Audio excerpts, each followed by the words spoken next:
春風で揺れる花手を振る君に見えた新しい街の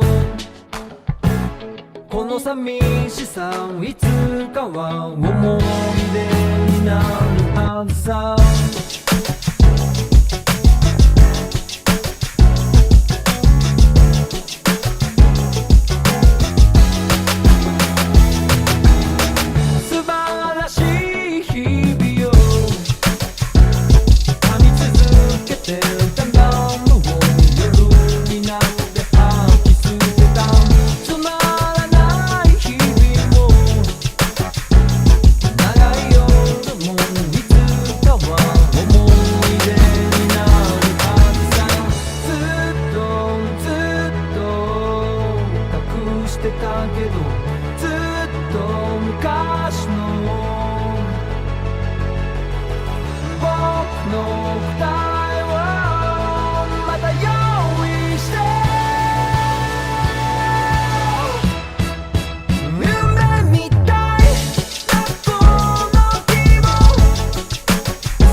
春風で揺れる花手を振る君に見えた新しい街のこの寂しさいつかは思い出になるはずさ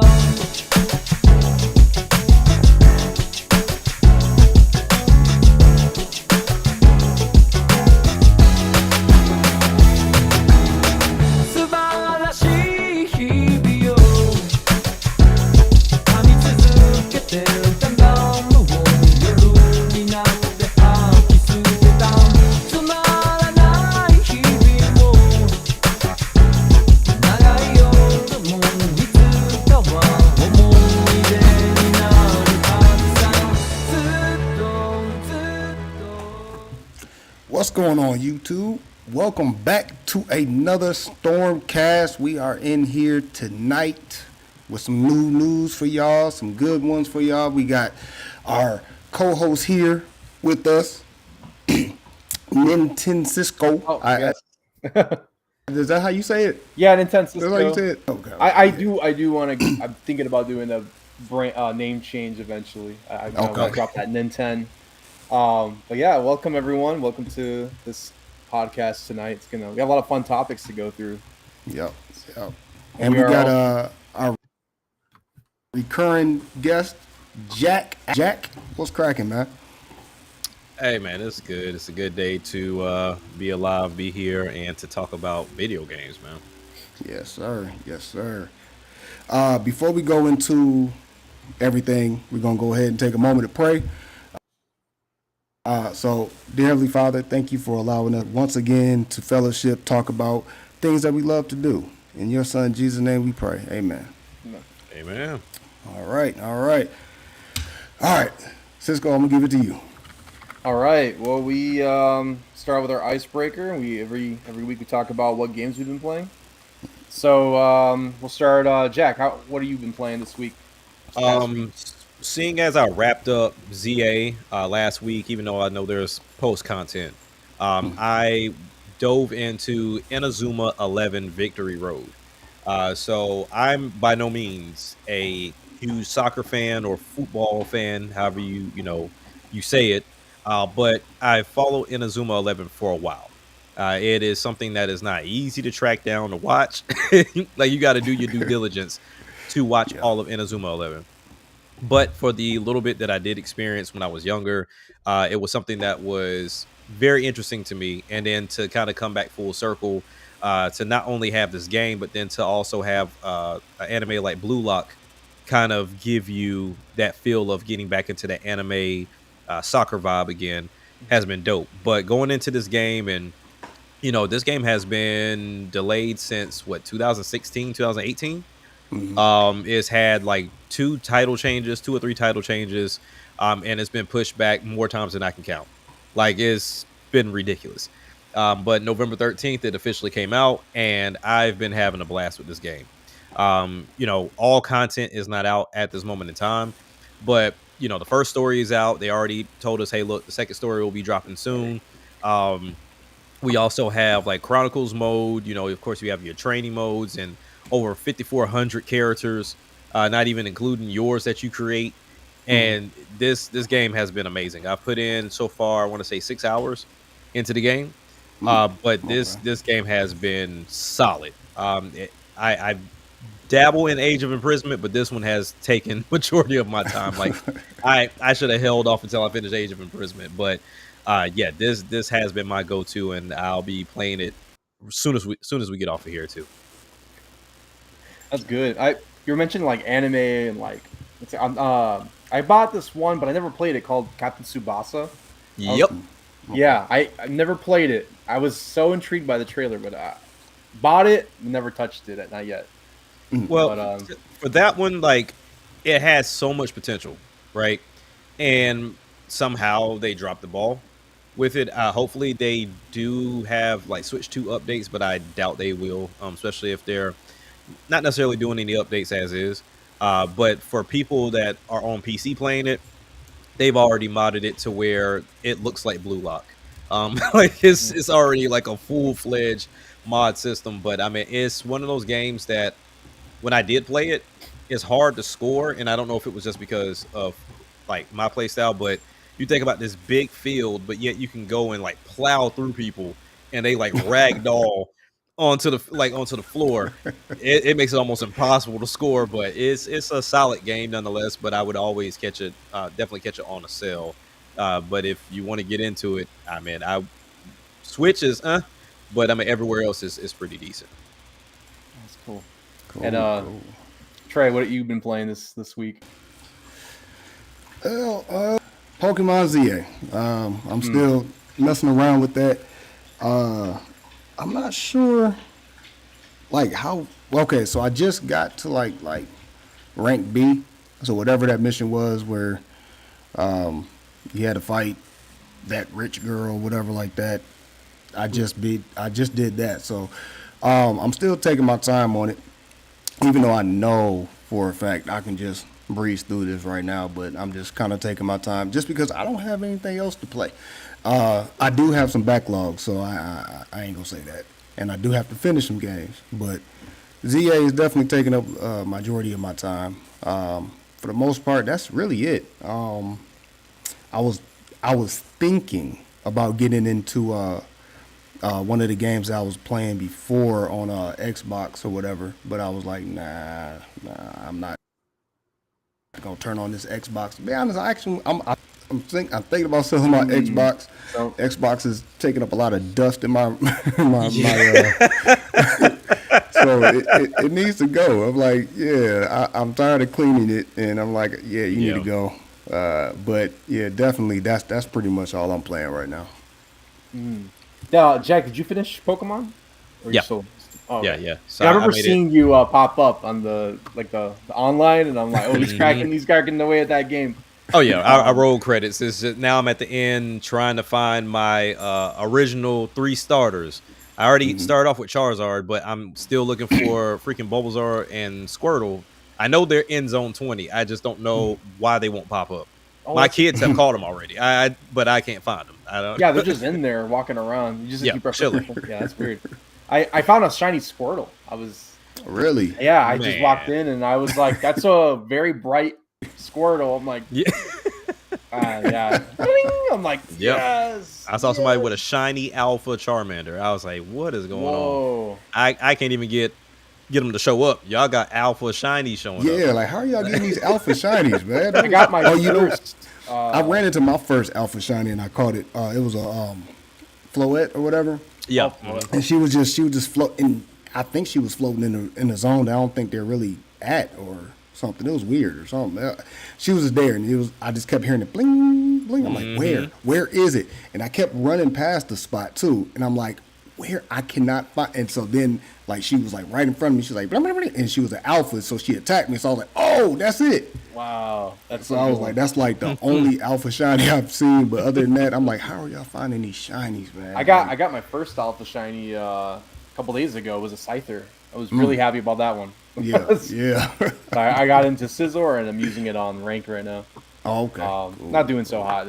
Everyone's running Heat Wave, and that's an KO. Yeah. Yeah. For me, I'm still trying to get through season 6. I probably played a good 20 hours. I can't pinch it off. Like, I thought. So I was under the impression that the mission says to go to Hyrule Castle. So I thought, all right, for sure, this is it, right? Like this. So I was doing a couple Koroks, a couple side missions just to get back into the game and then go. No, it turns out there was a main quest in Hyrule Castle, but that's not the last quest. So now they're all telling me like go and find the last sage and all this other stuff, and I'm like, oh no, like I have way more story to get through. I had no clue, and so now it's like it's one of those where I keep logging in, I keep playing, and keep another hour. It's so easy to get hours into that game. You feel like you didn't do anything, and suddenly you're 10 hours in. But I'm trying to beat that game because right now what's going on is since my friends gifted me a Switch 2, I got all of those games recently. So I have Donkey Kong still in the wrapper, and I'm like, I need to get through Tears. Luckily, I wanted to get Hyrule Warriors, but bills kept getting in the way. But they have this thing where you do the game share now. So I have my friend, Linkachu. He's been game sharing, so I've just been playing as a co-op with him, and so I'm just getting through the story that way. I mean, it saves me 70. I'm playing at a bad resolution, but at least I get to try the game out. Right. So I'm trying to beat Tears and this Hyrule Warriors at the same time, and then I need to get Donkey Kong. Got to get through Donkey Kong before Metroid Prime 4 comes out. Yeah. And then the DLC for Pokemon. So it is just like I got to keep cracking these games out. Like it's crazy.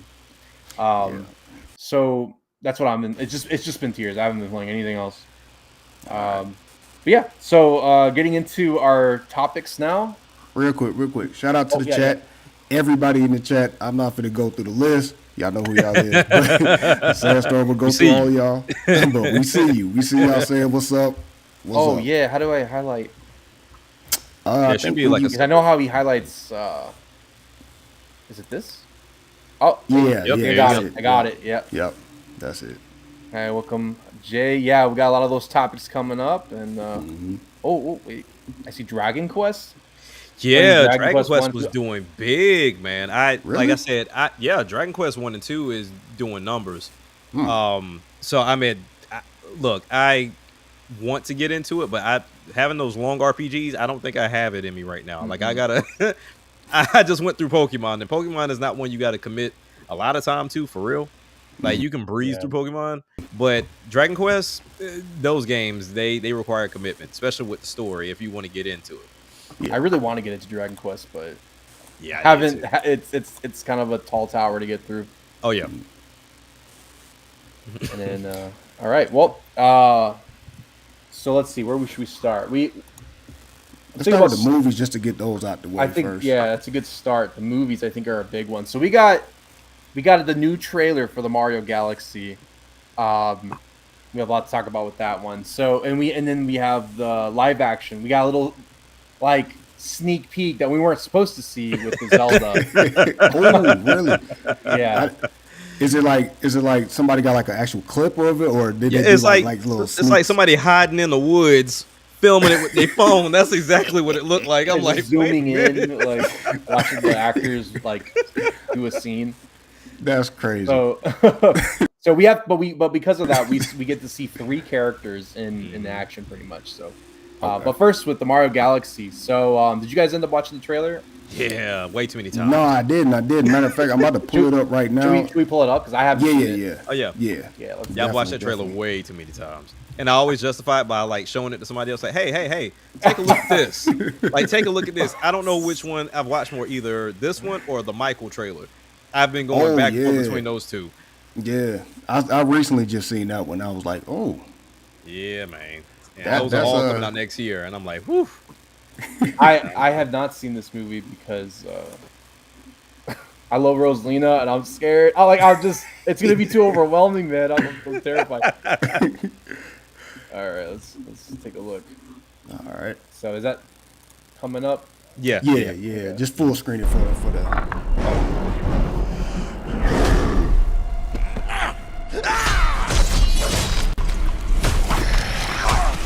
Definitely done that.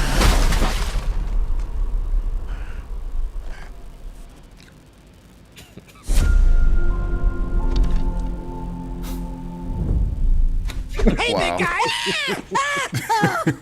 guy! You wanted to see us? Don't move, I'll be right up. Sipping the soup, cleaning the paint. Okay, why is he small again? I gotta watch Mario. Remember, he ate the movie. spaghetti. Also trim the buns I push. Here we go.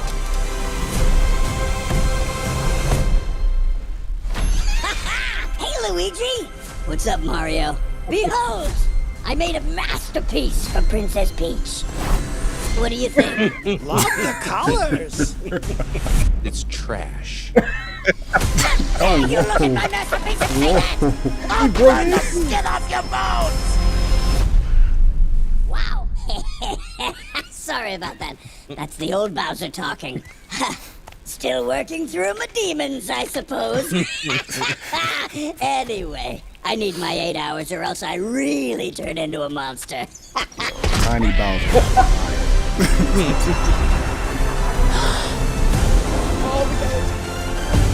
No, my heart can't take it. Yeah.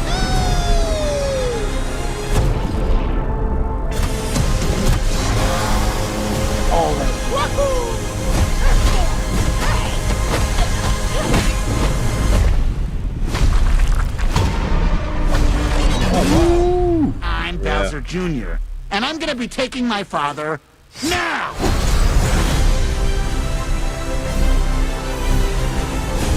Snap.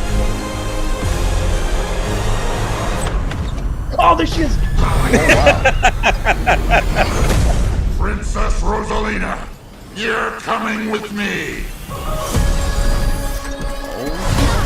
Oh my gosh, she's powerful. Yeah.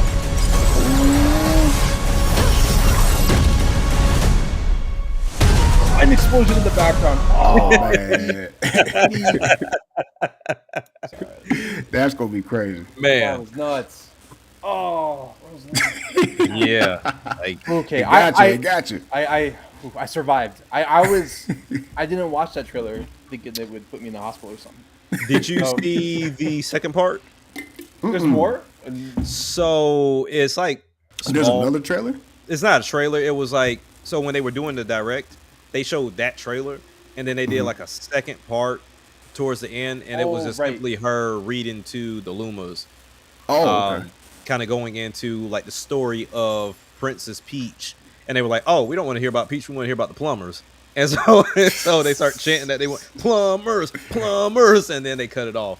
But now, of course, everybody gets into their conspiracy bag of like, hey, her reading it, is it her reading the story about this as into when she met them, or was this afterwards? Like, how did this whole thing play out? But yeah, so that was like the small little snippet after they showed that clip. Okay. Okay. Gotcha. I don't know if we can watch that. I have a knot in my stomach. I've been a diehard Rosalina fan since I first opened up the box. Okay. All the way in 2000. What was it? 2000. What was Mario Galaxy 1? 2006. Think so. Yeah. Yeah. Something like that. So, yeah, that's awesome. I know. So I did see that Rosalina's voiced by Brie Larson. That was Yeah. I got to see all of that. And then Bowser Jr. Bowser Jr. has an interesting voice actor. It's the I had never heard of him. from my understanding, he's Who like is a director, right? I have no idea. I've let me like see. that was my first time ever seeing him and or hearing his name, so I had no clue who he was. Oh, okay. Benny. Yeah. Yeah, Yeah. yeah. I don't know who. I know about Brie Larson, but I don't know about. I don't know. Either. Yeah. I don't So know. what is the hate with Brie?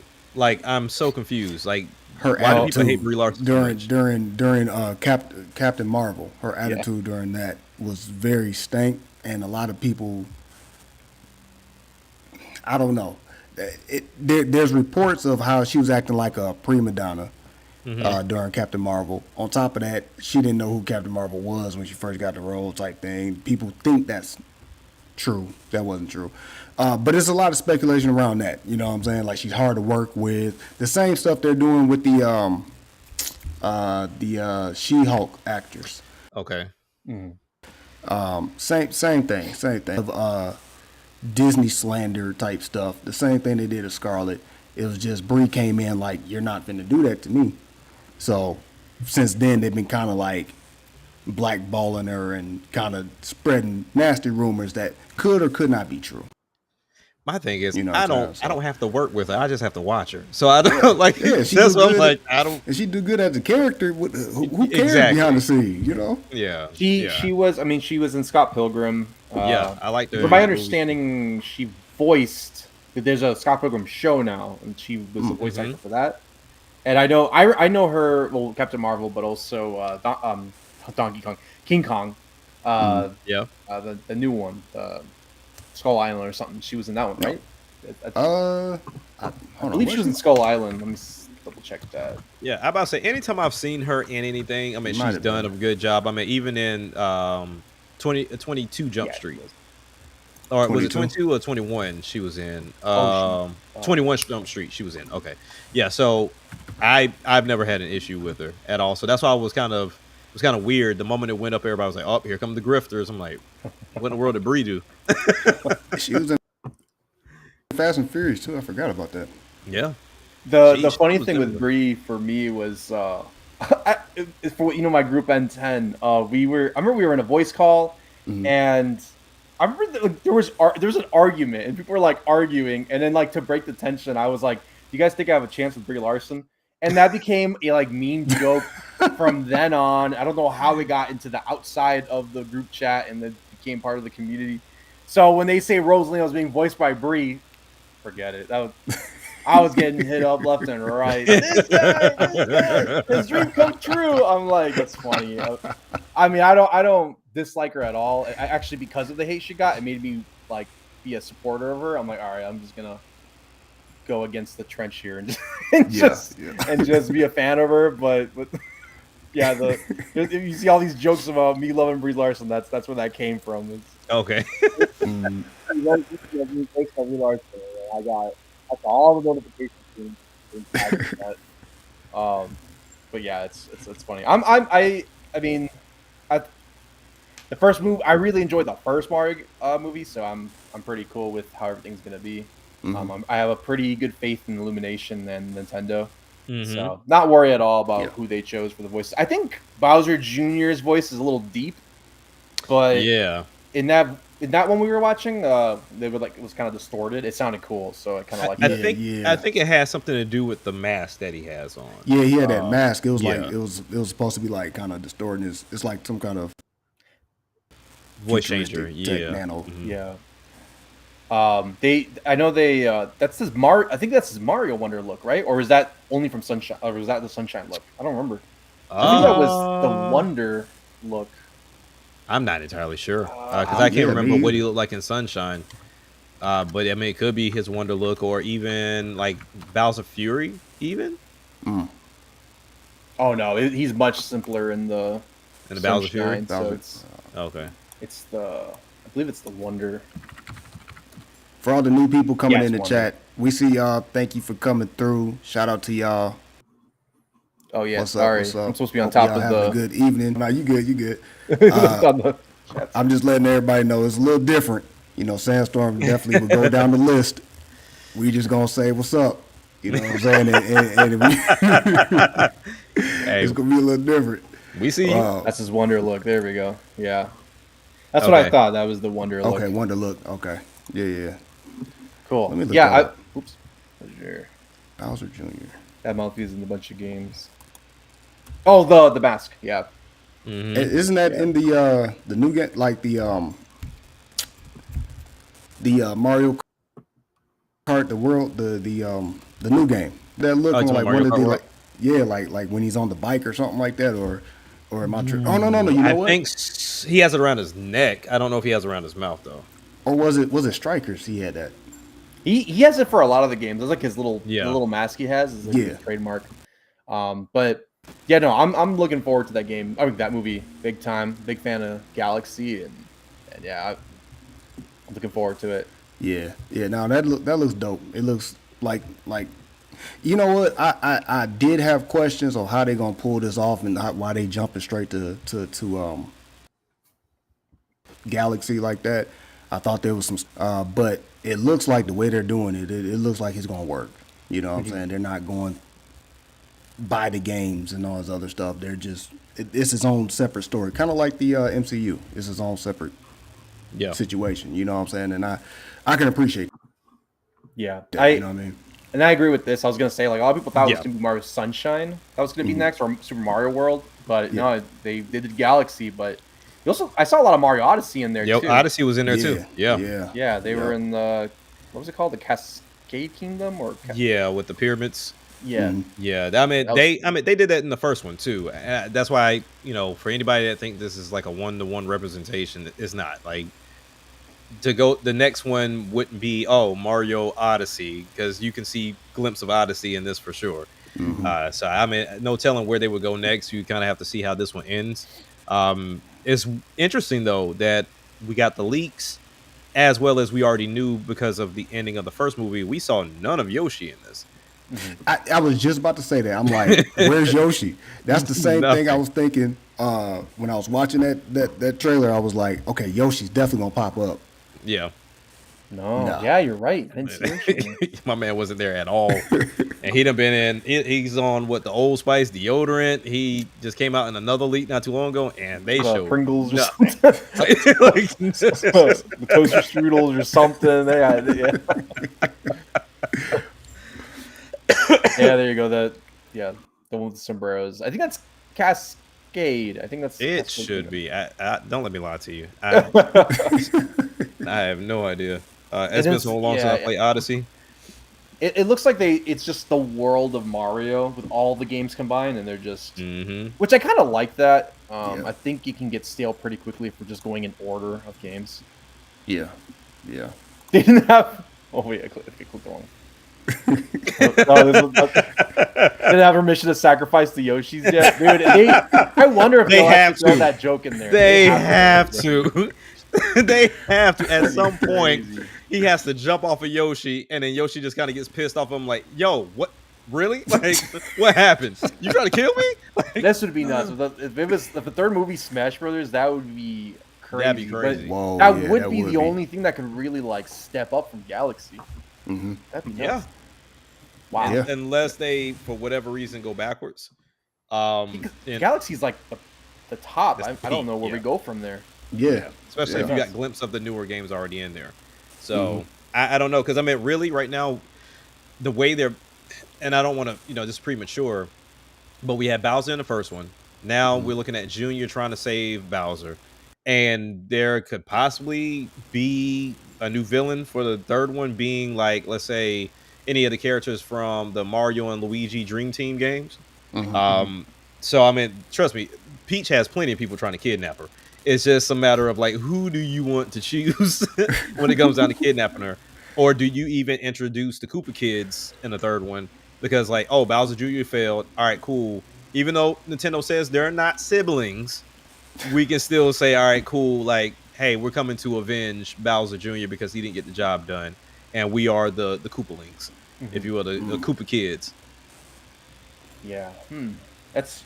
I'm curious how. That's Only interesting. time will tell, but yeah, Yeah. I'm curious how we're gonna go from there. Yeah, because like you were saying, the newer games are in this. You got Odyssey and Wonder both in this, so it's like, oh wow. So the next one has to be completely next thing, which could be. I mean, Smash Brothers would be insane. I don't know if they'll go that route, but that would. We're be great. forgetting though. I mean, we still don't have a 3D Mario for Switch 2, so It could be a tie-in. Yeah. True. But the next one is Zelda. We got the glimpses of the Zelda movie. I mean, I don't know if you want me to pull that up. I don't even know where to find that. If you could, if you can find it. Twitter is gonna be more than anything. Zelda movie. Yeah, I found that in like 0.2 seconds. Yeah, it was right there. First, go to Twitter, type in Zelda movie and search, and bam, right there. Got one. Here, let's... Yeah. And about this in the topic on the Vitoverse one Vitoverse. That's crazy. Where's my option to share it? Uh-oh.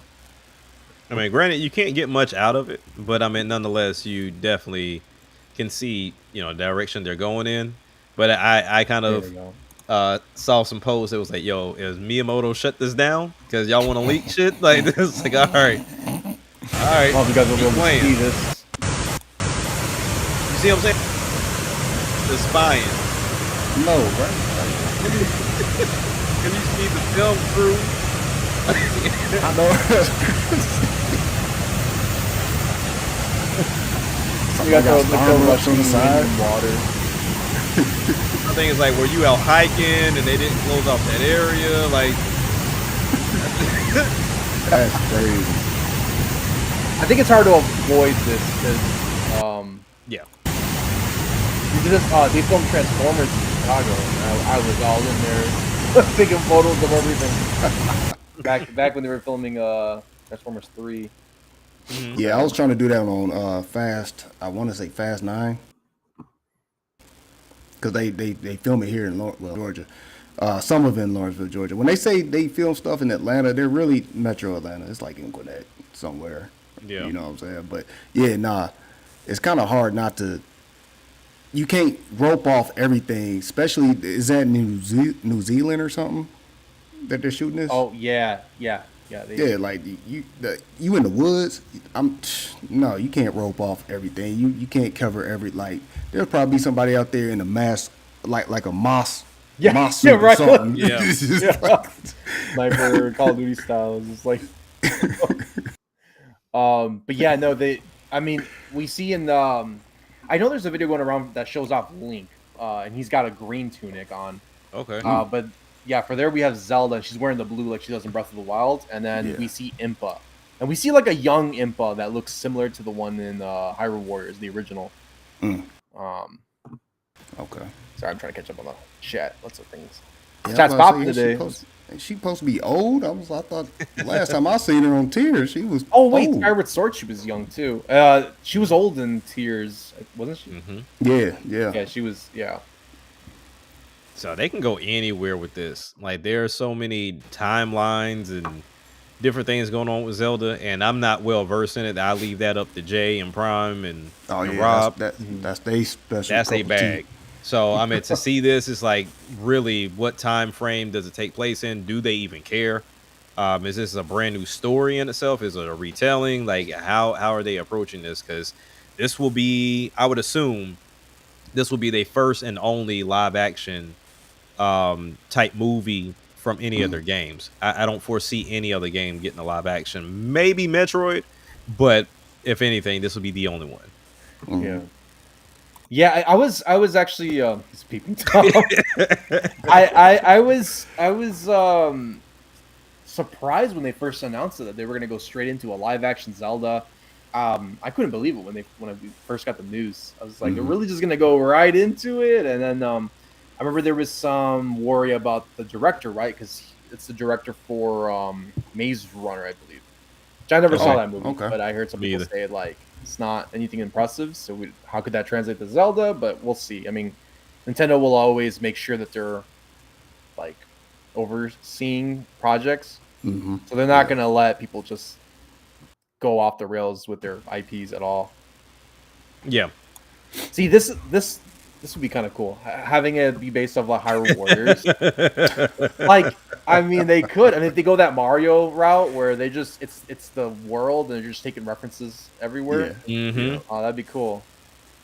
I mean, Hyrule Warriors did have like that second one that had an interesting storyline. By Age of Calamity. Yeah. Yeah. That was straight. The what if situation. Yeah.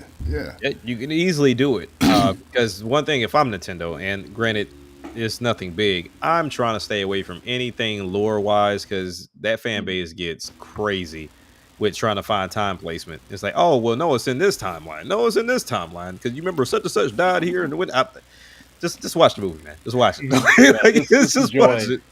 Yo, Jay, man, you tripping in the chat, man. What?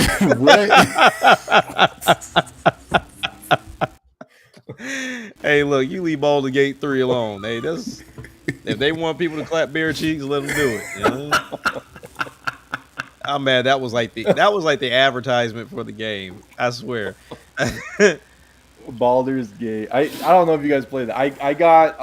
I couldn't do it. I don't know how far I got in that game. I couldn't do it. I had never done any kind of D&D. That was way over my head. I was like, I don't know what's going on in this game. Level 2 goblin, I'll shoot it, and then my whole team gets wiped. Oh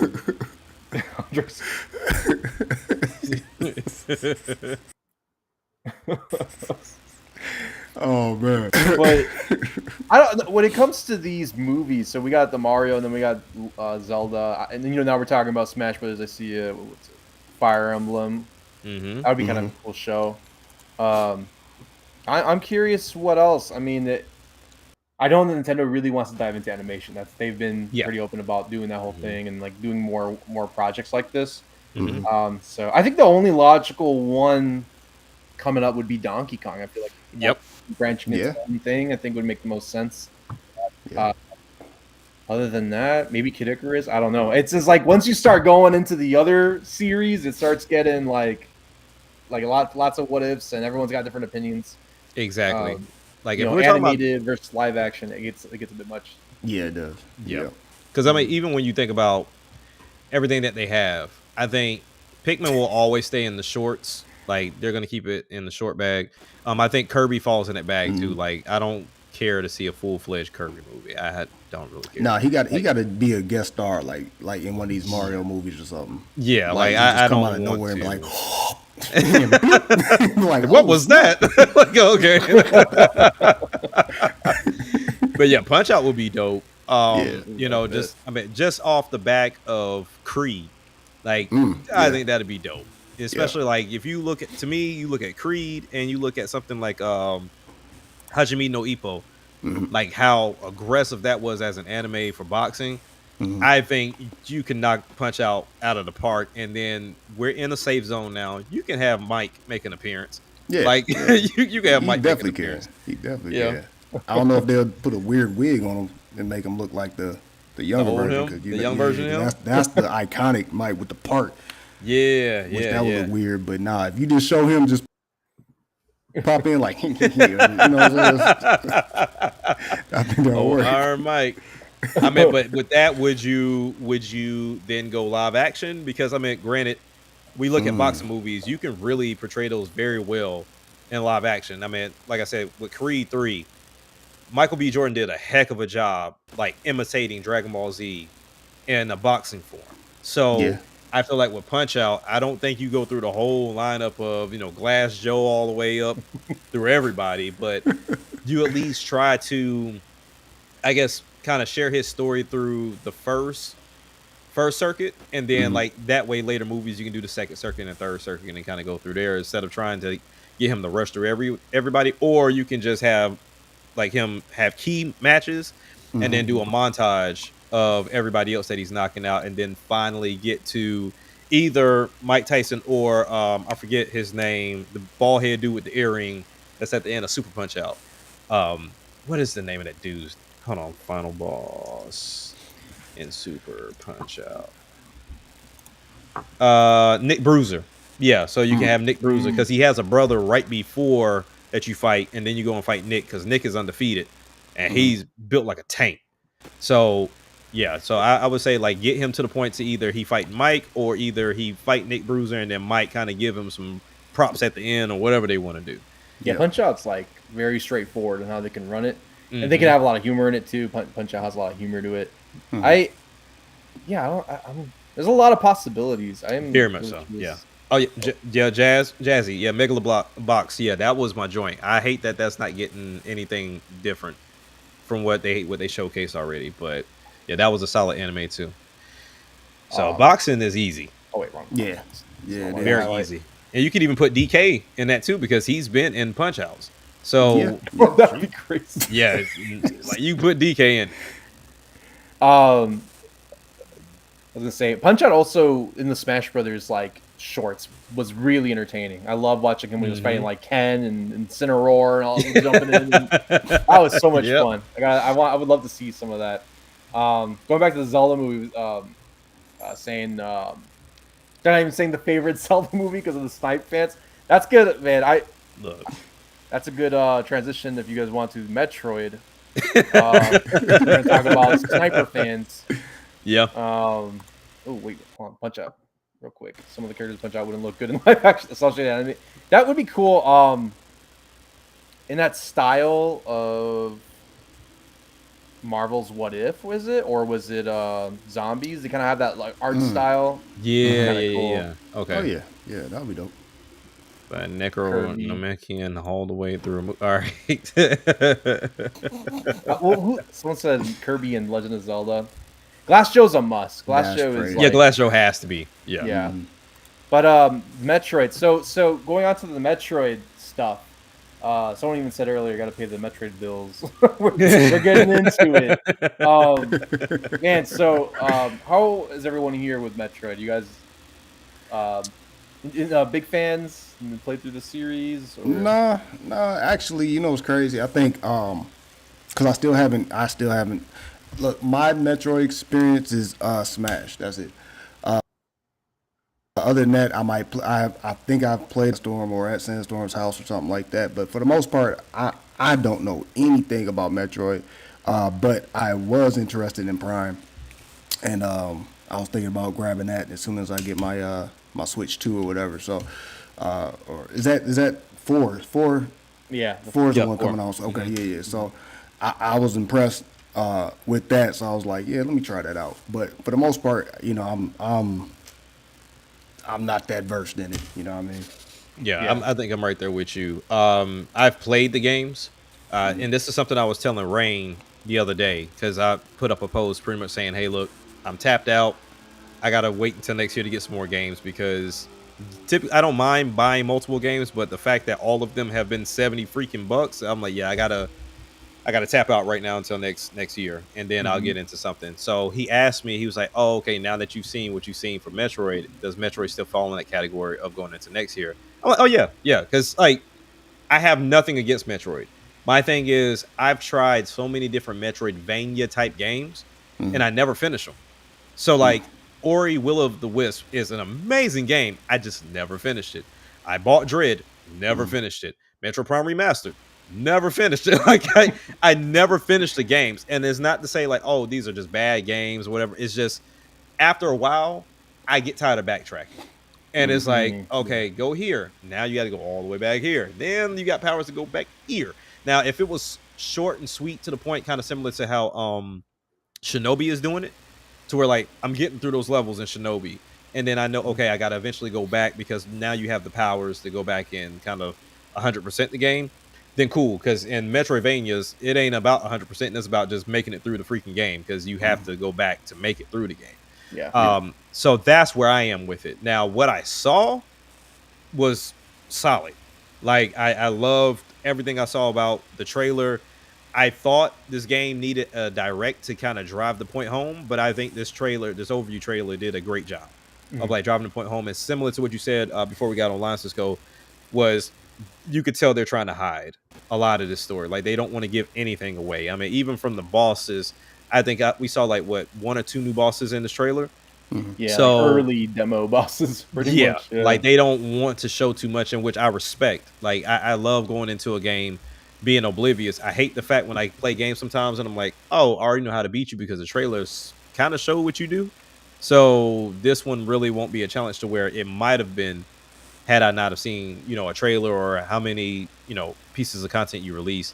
But I will eventually pick it up and try it. But I think it's solely centered around the fact that the mouse controls has been enticing me with this whole Switch 2 run. Like anything that has mouse controls has gotten my attention. So that's where I'm with it. The only game I don't have right now currently that I feel like I would want to get that has mouse controls is Civ 6 or Civ 7. And that's solely because they just will not bring the price down on that freaking game. It's gotten to 50. And from what I heard, I need to wait until it drops to 30. So I'm like, okay, I'll wait. And Zodiac, no, I don't hate it. Don't say that. Don't put them words in my mouth. I didn't say that. I just said I can't make it through Metroidvanias. I even mentioned Ori and the Will of the Wisp.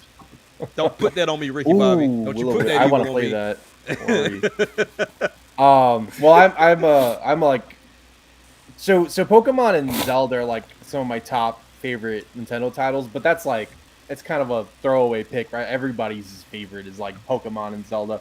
But I really identify by Pikmin and Metroid. I'm really big on Metroid. I'm kind of blocking, but I have a whole like Metroid section over here. Sorry, I see. I'm trying to organize, so there's a bunch of garbage in the way. But like I have all the Metroid figurines and stuff, and played all the games currently, and I own. So like we're talking. Oh, what was it? Comment about. Here we go. This is what saddens me.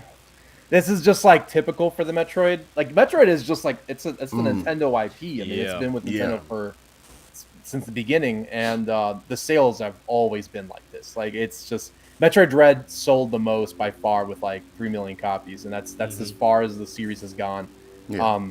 Titles like Splatoon and Animal Crossing have already sold like the lifetime sales of the whole like IP of Metroid.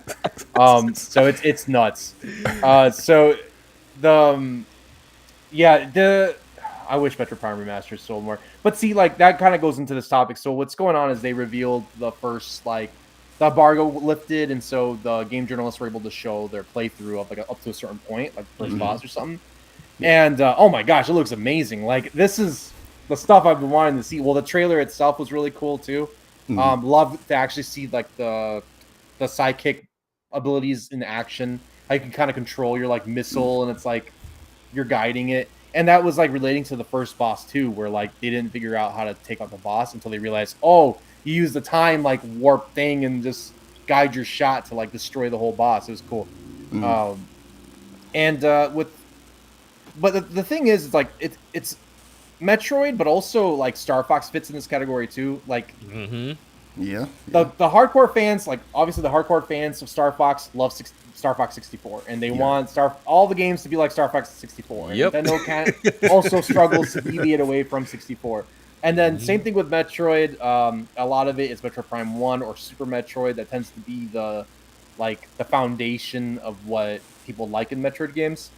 But then it's not working because there's no sales and people aren't buying it. And going to this comment,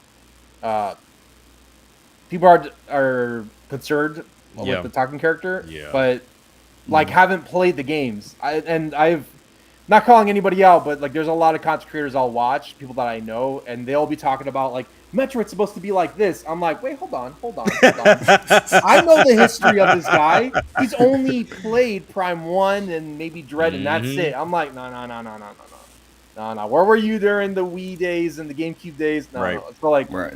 where were you during all of those other titles, right? And so I've seen a lot of people really like call themselves out, like being like the Metroid's supposed to be like this. I'm like, wait, hold on, but we have other games that are not like that. So the elephant in the room is that there is a character called Mackenzie, I think, and this guy is basically the like people are relating him to like an MCU style humor of like Okay. being like, oh man, you're scary, Samus. Oh my gosh, I'm on this planet by myself. Yes. Comic relief, Yeah, comic relief character. I think the comment that everyone was upset about is he said something like, it's about to get real nerdy in here as he's working on his computer. And so, and like, people like are upset to like the mother brain level of this. Like, they're just like, like this. I'm seeing like pure hatred about this. And but like, if the formula's not working, what do you want Nintendo to do?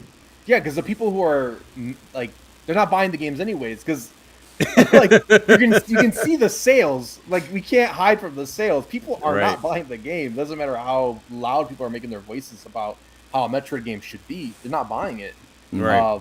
And so I'm seeing a lot of like, and what gets me kind of upset as a Metroid fan, I'm seeing a lot of people saying like, "You're a fake fan, fake fan, fake fan, fake fan." I mean, I'm doing that too, but like, but like for me, I'm just like, okay, I played every single Metroid multiple times. I own multiple copies of each game, so in the 1 million sales of Prime, at least 2 of those are mine. Like, I'm putting my money into the series. I buy multiple games just because I love having them, just to say I have them.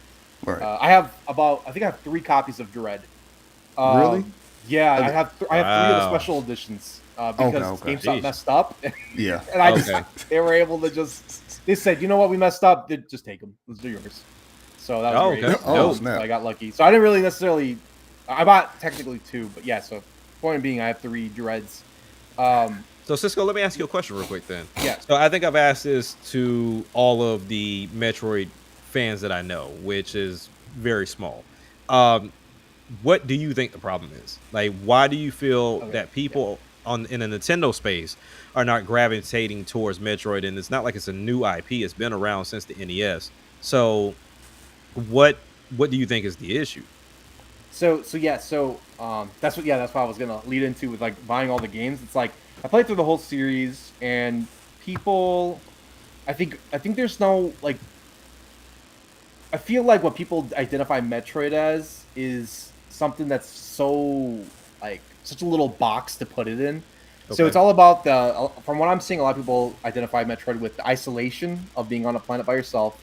Mm-hmm. Of course, it being a Metroid game where you're going around getting power-ups and unlocking stuff, but it's all about like the quietness of it and just being isolated, which I understand, but there's only a few games that did that. Like, not all the Metroid games were like that. And that's why that was my point of like when I was getting through all of the Metroid games and how I play all of them. It's like I get it. Super Metroid Prime 1 and 2 are kind of like that, but then you have like so many games like that are just you have companions, you have a guide. What I think is the problem is that it's really hard.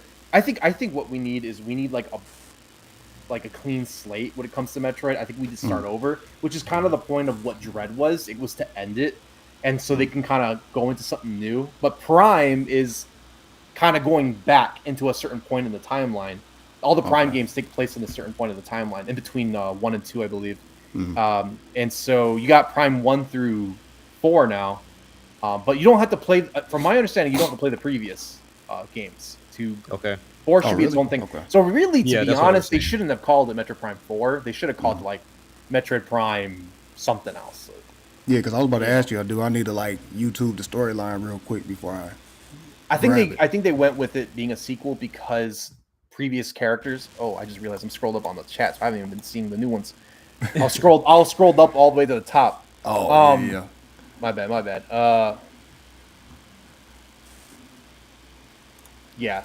Pretty much. So I don't know. People like it's just I think it's a hard series to get into. I think it's also similar to like Xenoblade. Like I can shout from the rooftop about how great Xenoblade is, but everyone's just gonna be like, this is some kind of RPG. It's anime, and like there's no real way to get in.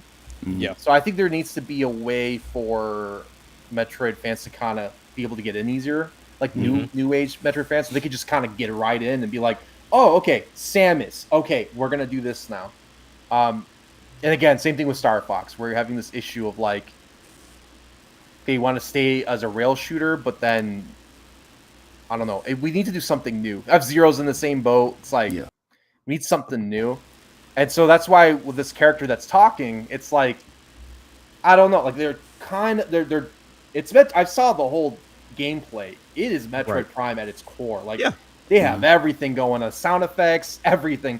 A big part of Prime as well is like if something flashes, you can see Samus's reflection like on the screen through the visor. So you can kind of see her face through the screen. And so all the Metroid Primes do that, and so they have that in the game. And so it's a Prime game at its core, but there's a character talking, and people are upset about that.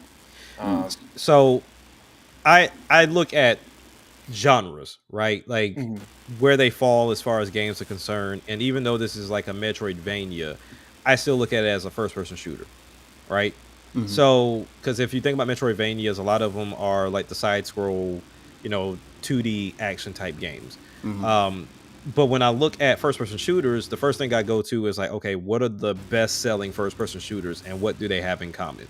So if we're looking at best-selling individual first-person shooting games, PUBG, Overwatch, Call of Duty Modern Warfare 2, Duck Hunt, which is surprising to me, and then Borderlands 2. They all have like something different that kind of makes them stand out. So of course we know what PUBG is about. It was essentially the first Fortnite before Fortnite got popping, and it was the one that kind of ushered in like the battle royale style situation. We got Overwatch, which is a hero shooter. Like that is like 4 versus 4. You're in this arena. You do have different game modes, but nonetheless you still kind of have that same format, and it's a quick game. Bam, it's out the way. But there's no story to it, even though they were supposed to. It too is just kind of didn't happen. We already know what Call of Duty is about, because we know even though it has campaigns and there's people that play it for the campaign, most play it for online presence, like for the multiplayer. I'm not even gonna mention Duck Hunt. I didn't even know they had 28 million for Duck Hunt. That's crazy. And then Borderlands 2 is your looter shooter. So when we look at Metroid, to me, I know there have been Metroid games that had online, but I feel like it wasn't in the time that online was popping the way that it is now. You know what I'm saying? Yeah. So it's similar to like Halo. Halo, even though it's fallen off of a freaking cliff, is still, as is listed, over 81 million sales in that franchise. So it's like, okay, Metroid's been around longer than Halo, and it's not even close on that list with Counter-Strike or Battlefield or any of those games. So, and Battlefield's taken a break and come back with 6, and it still hasn't caught up with Battlefield. So to me, it's like they have to figure out something different, and I don't know if it's as drastic as, I know the Metroidvania is just a mixture of Metroid and Castlevania, because they do similar to the same things, and they kind of usher those styles in. Maybe you step away from that. Maybe you step away from, hey, she shows up, strip her of all her powers, go find them again, and then finish the game. Maybe you do something different to where, yes, she comes in with her powers, and maybe she just gets more as she goes along, and you don't have to double back, and you just traversing through these different environments. And then also on the side, you have a multiplayer aspect now that we're in that space, to where it can genuinely work. Because I mean, even with Halo, while yes, the campaigns is what ushered it in, people stayed for that online because it was a what do you call it, an arena shooter. Like you need that extra thing now, and that's the only thing that's keeping first-person shooters alive at this point. Yeah, no, and they have the setup and the foundation for it already. They have the Galactic Federation that's been present in all of the games, and that's part of that's the character that people are mad about. It's Galactic Federation character, and I always I even said way back in the 3DS Wii U days, like, would be really cool if we had an online multiplayer with Federation Force where you're fighting aliens and stuff. But they went the Federation. You guys remember that game, 3DS, the Federation Yep. Force? I think I was like the only Super one that I knew lame. that had it. It was super lame. I didn't even play that one. I played a little bit of it, but I didn't finish it. Super lame. The characters were weird looking. Like it just had a whole different art style. But like if we could use like Switch 2 graphics, I mean the way they look in the gameplay looks amazing. They're like high definition, really good looking character models. If we could play as those guys in some kind of online co-op shooter with aliens, make it maybe like push up the scare factor a little bit, make it some kind of like. I'm trying to think of an example Dead Space is a little extreme, but I don't know something. What was that? Aliens. Oh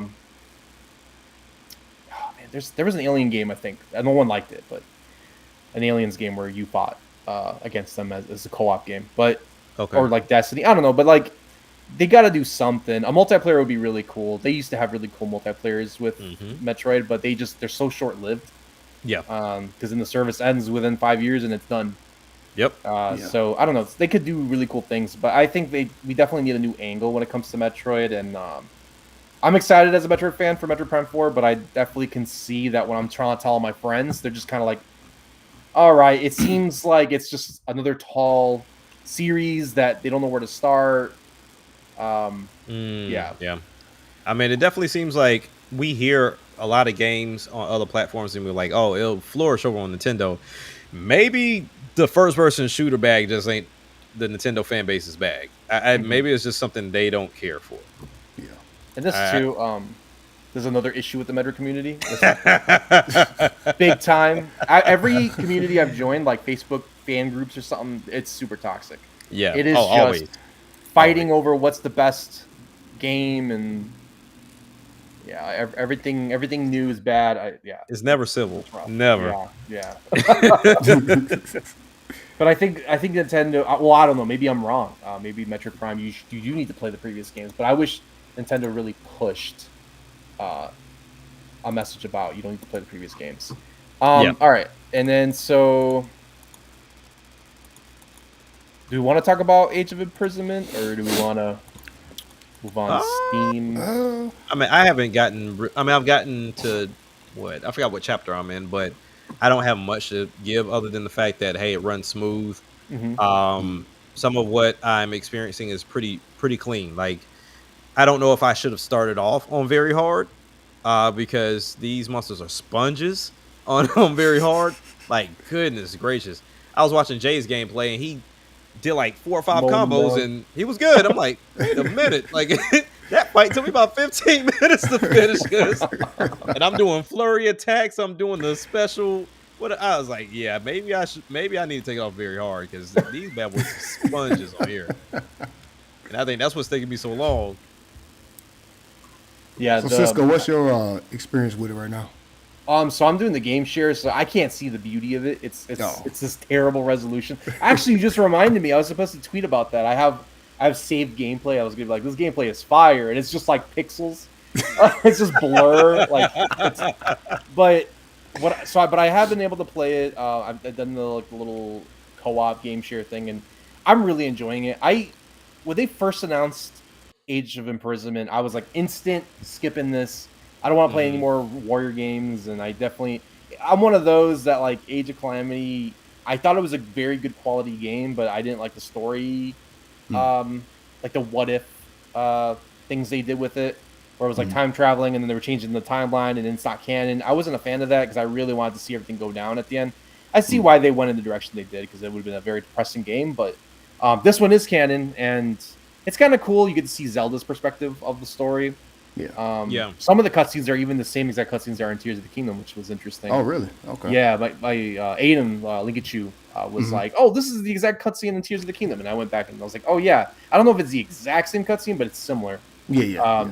And so it's cool. Me personally, when they got into the Tears of the Kingdom era of Zelda, I found it very confusing. I don't understand how this works with the timeline or the lore or like the Zonites. I'm confused about it all. No matter how many times I do some kind of story dive, I don't understand it.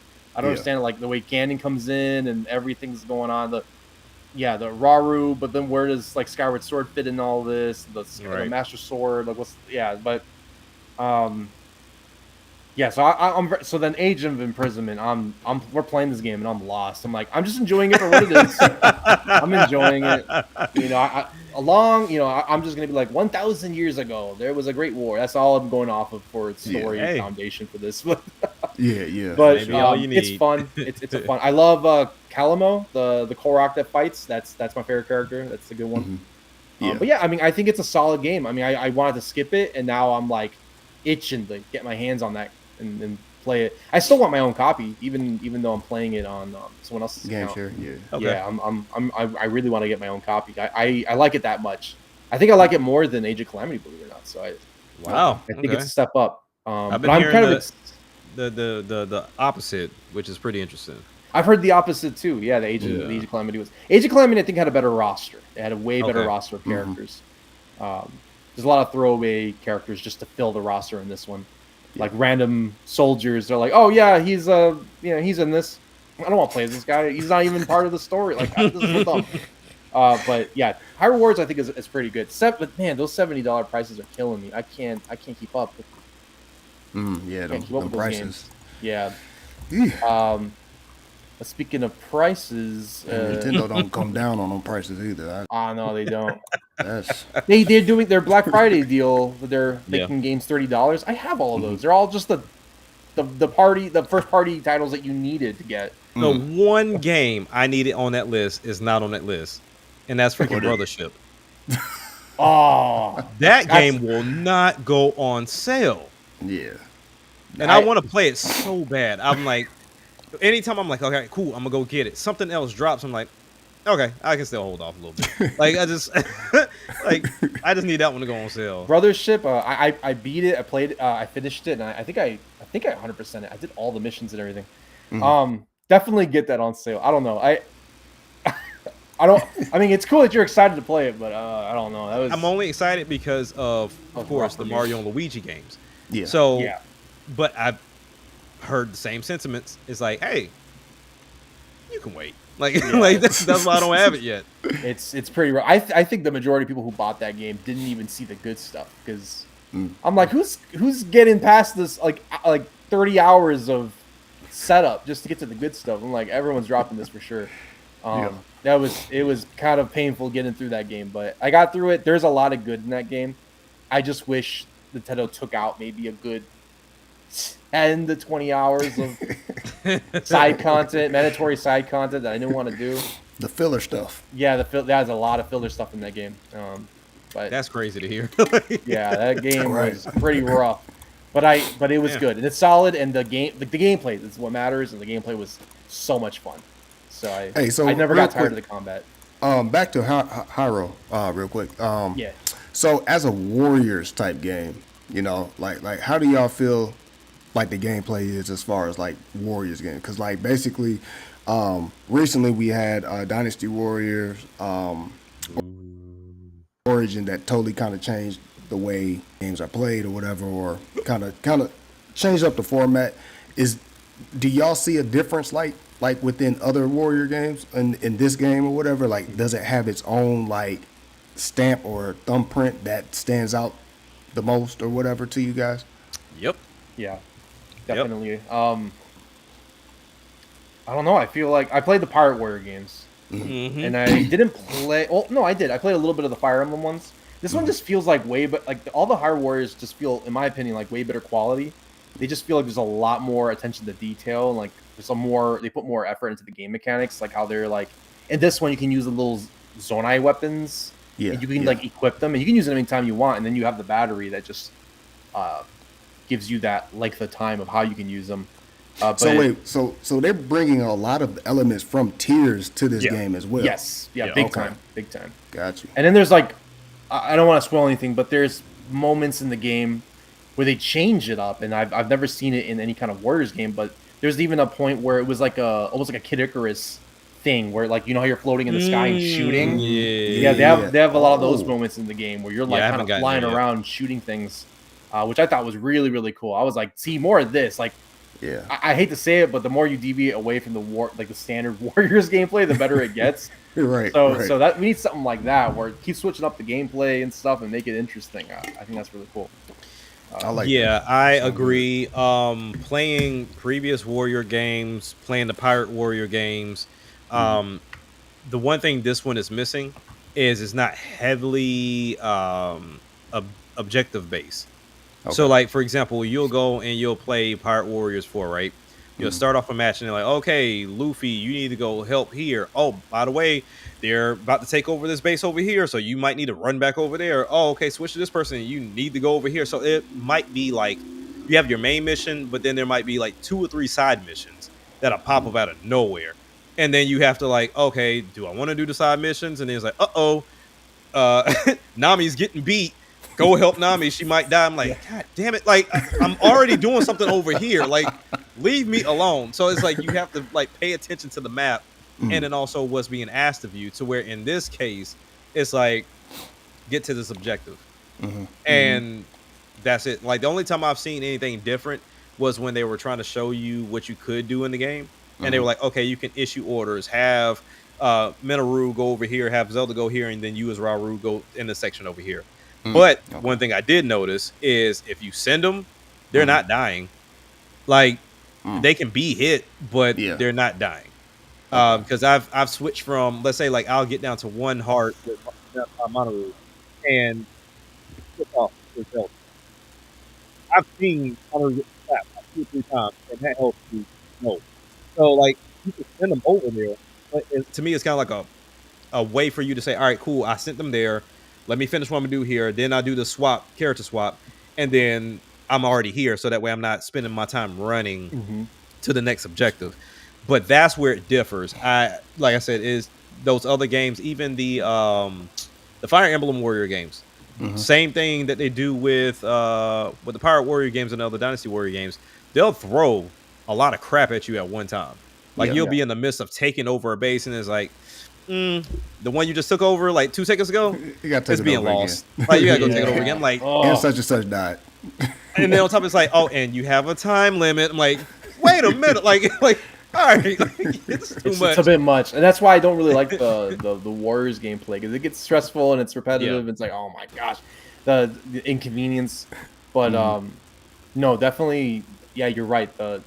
This one, the imprisonment, has a lot of, like, I guess, quality of life changes where it's like it's just more convenient and it's not punishing you for playing.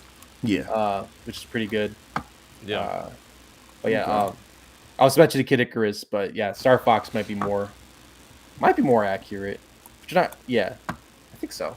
Okay. That's I look another more one like that Kid got Icarus to changed me, like Kid Icarus Uprising. Yeah, They like, even have these similar laser beams that were just like in those games. But yeah. Star Fox, that's another one. Star Fox is the one that infuriates me the most. Like, I think Metroid, while it somewhat has other games that could show it the way to get more sales, I think that one's more on the line of Metroid is always been a Nintendo game, but the fan base may not be for Metroid. Star Fox, on the other hand, they have had games that have done it right already, and they just won't go back to it. Like, we talk about it on the podcast all the time of, like, Star Fox Adventures. Like, Oh yeah. go back to that and just make it better, like, make it more fluid, you know, the mechanics be a little bit more modern and make it beautiful. Yeah. It's that simple. Like, Star Fox is not a hard thing to work around. And then even with Starlink showed you the way for a minute. Now, granted, that one was repetitive, but it at least has the foundation of what you should be doing for a Star Fox game. And they still want to go back to this on the rails, freaking arcade style Star Fox 64 game. I don't. It's right there. And that game, I feel like Star Fox is the most simple one to fix up. Like, in Assault 2, you would be able to, like, land your ship and come out and start blasting people. Like, I just feel like it would be so simple. Like, you just, even with, like you said, Starlink. I finally, earlier this year, like around January, I took the time to play through Starlink. I was like, let's finally boot this up and let's play it. I had such a good time, man. That, like, the freedom to just go all over the place. You could leave the planet and go to different planets, and then you're just like swapping your weapons mid game. Like, if an ice enemy shows up, you swap to fire.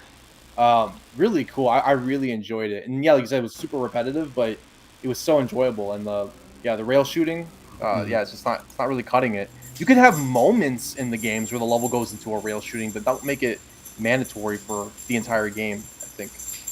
Yeah. Star Fox, I love Star Fox. I wish they did more with that. Did you guys play Zero? I didn't play Zero. No, I didn't get a chance to play it. No. By the 'Cause I time don't know Zero if it's dropped, I left my Wii U after Zero, like before Zero dropped. Yeah. I heard that game is like terrible for controls, but I'm like, is it a bad game though? Because if you just take away those controls that they had and just add in like regular Switch controls, I wonder if that game would be a fun one to just kind of port over. I think it That's depends a on good who you question. talk to. Yeah. Because, you know, if you talk to Jay will tell you there's nothing wrong with the controls. Yeah. Because he was like, you know, the cockpit on the gamepad and then seeing stuff on the screen, he's like, even his 8-year-old nephew was able to figure it out to where you had grown men complaining about it.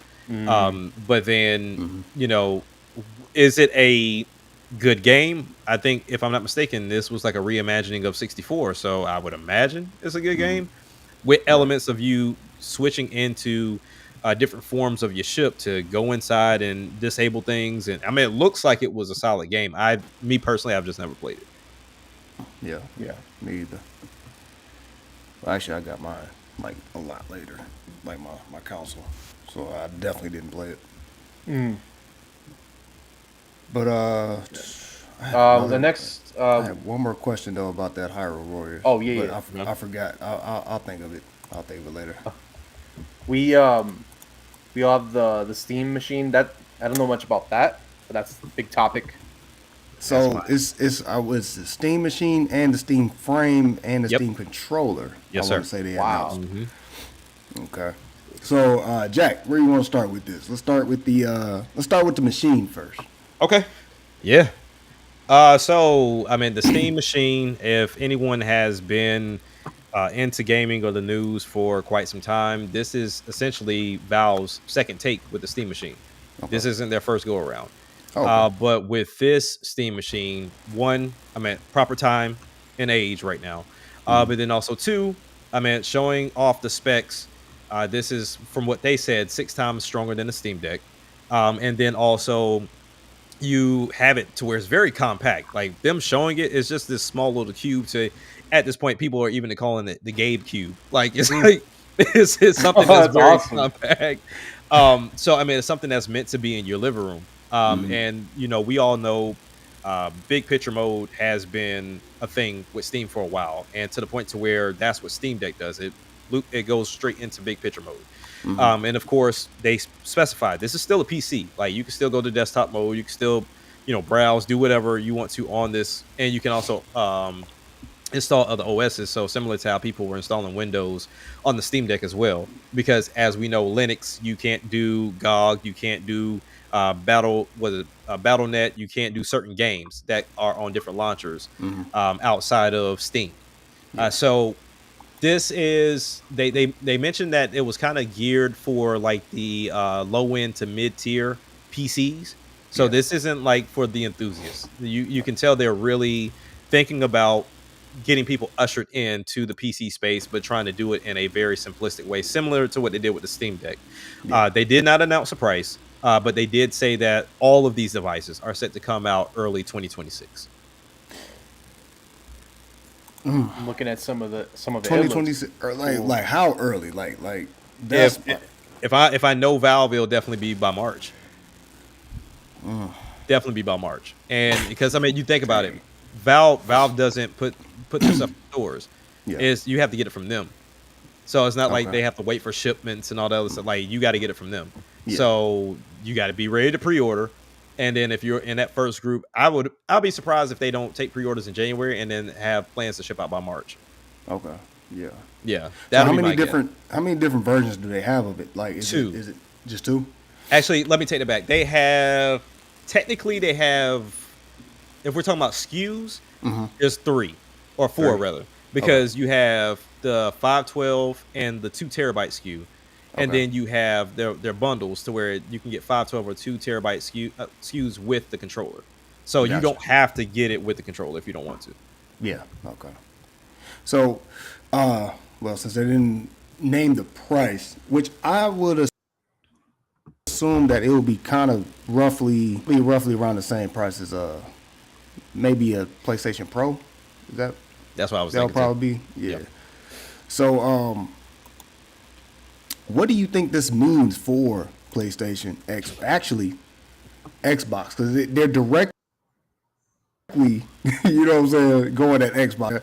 What do you think this Right. means for them? Because like for me, what it means is I don't have to be right here to play my Steam stuff, or I don't have to have a Steam Deck.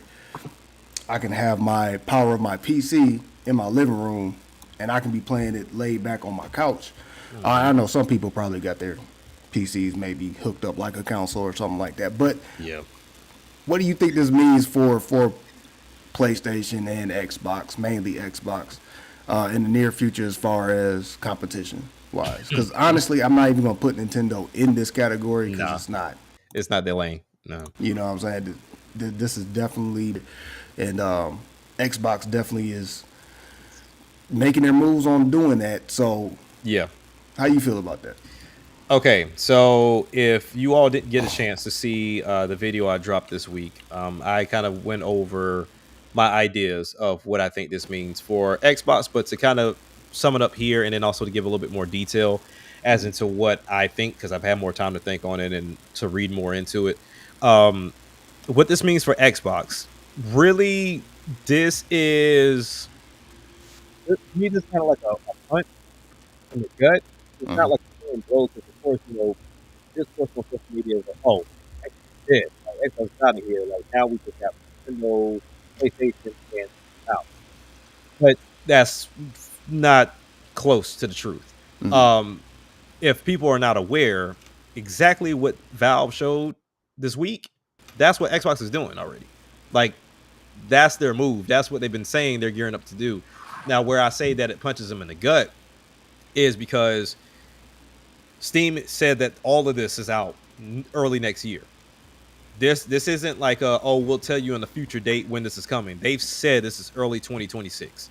So we are already in the mindset that we're not going to see the next Xbox until possibly 2027. So you're behind there. They have not told us anything about their handheld. So to get into the game, they went and partner with Asus with the ROG Ally. And then they are nowhere near, and they've never done a VR headset. So they went and they partnered with Meta. So now they're trying to keep their name relevant in all of these spaces because they know their personal devices are nowhere near releasing anytime soon. Yeah. So to me, they have a lot of work cut out for them. But where you can use this to your advantage, see how this works out for Valve. Like, see what people say about it, see how many people purchase it, see what the price point is, see what you need to do better. Because let's keep it a buck. Steam as a platform is solid. The sales are solid. How they curate, how they put everything together, is solid. Microsoft has to figure that out for their new OS on PC. I don't know if they're going to continue using Windows or if they're just going to create their own Xbox OS. I've already seen like their version of Big Picture on the Xbox ROG Ally, but that means they just have to keep making it better and keep fleshing it out to where it makes more sense. Now they do have PC Game Pass on their side, at least, to where, that is a benefit. But once again, that's not exclusive to Xbox. You can get that on any Windows device. So that's something that's against Steam. Exactly. Like, that's one knock against Linux because Linux doesn't have that. So they at least have that exclusive factor there. But once they start getting the ball rolling with their new device, they cannot say, okay, well, this is our first device, so work with us. No, you need to come out running, like with everything in place, because the Xbox ROG Ally X is a placeholder. The Meta Quest headset is a placeholder. We don't see their new device. We haven't seen their new device, but we know it's not going to be like the Series X or S. It's going to be a hybrid console PC. They need to figure that out. I don't know what they do different, but they got to figure that out, because I don't care how ugly Steam's controller looks. It works for that device. Yeah. And kind of like what you said, there's people that have their PCs plugged up in their living room, But one key thing that everybody on Twitter was missing, except for like a handful of people I saw, I was like, okay, we're on the same page. The PCs, or the PC space in general, there's only a handful of people you're going to find that are willing to go through the headache of trying to build their own PC. Yeah. The prices of pre-builds are not where you want them to be. And then especially when we talk about in small form factor, those mini ITX cases and trying to fit and stuff crap all in there with, you know, cooling chambers, it's almost impossible. So now you have Steam that is doing that, and it comes with a controller that, guess what? It can wake up the device. You can do that with PC, but you got to do a lot of tinkering and configuring and all the other BS that most people do not want to do. Yeah. And, you know, I saw a lot of complaints of like, well, the specs seem like they're outdated and da-da-da-da-da. Valve came out and said, look, we did the survey. We have the numbers. 70% of people that play on Steam have these specs or lower. Yeah. The 1% that's complaining, this ain't for you. Like, it's not for you. And so that's where I think Xbox has a huge problem on their hands. Now, I know they've switched their words up and said that you now can bring your Xbox library over. So it's not like you are repurchasing games on the PC side. Yeah. I don't know how they're doing that. We'll see. But I think they are. The only time I'd be willing to say they're in trouble is if they drop their device and it's not up to par. If they try to play the power game on PC, they're going to be in trouble. Because it's like if you come in and you say, look, we just got a new console and that thing is $1,200, no, you lost. You lost. You lost. Yep. So that's my quick take on that. But I feel like this is at least for the Steam machine. But I think they are doing an amazing job. And the one small thing that I saw that I think is genius, the SD card slot. Like, genius. Yeah.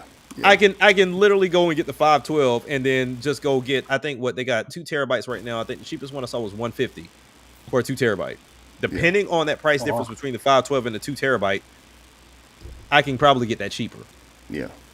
So yeah, I'm definitely looking forward to this. I'm a controller junkie too, so I'm curious to see like how this controller works out with the TMR sticks, and they got like the, you know, gyro, and they said it lasts over 30 hours. So Sony, what the hell is your problem? So it's like, but they to me, I feel like they figured it out. But that's just my take on Steam Engine. I got my take on everything else too, but yeah, that's just for Steam Engine. Gotcha. Cisco, how you feel about this? I know you don't know too much of it, but like from what you're gathering and hearing, yeah, what do I'm you like think? brushing up. Yeah, I'm reading through all of it. Not knowing the price, because price will always factor into things, but it looks really cool. I mean, it's Yeah. it looks that pretty faceplate. sick. Like that's something. if I could just, I would definitely have that. I mean, let's say put price aside, if I could just have it, you know, I would definitely love something like that in my household. I do have right now. The way I have is I have my computer set up, and then I have my Switch 2 and PlayStation 5 together. But I don't know. That thing looks pretty sweet. I mean, that thing, that just I think what they're trying to go for with that is just that's everything you need. I mean, if Xbox games are going to be on that, PlayStation's already been putting their games on outside their console. We might be looking at the one true console here that we just need. Yeah. Man, it looks good, and I like what I'm seeing. You know, it looks like it's just in.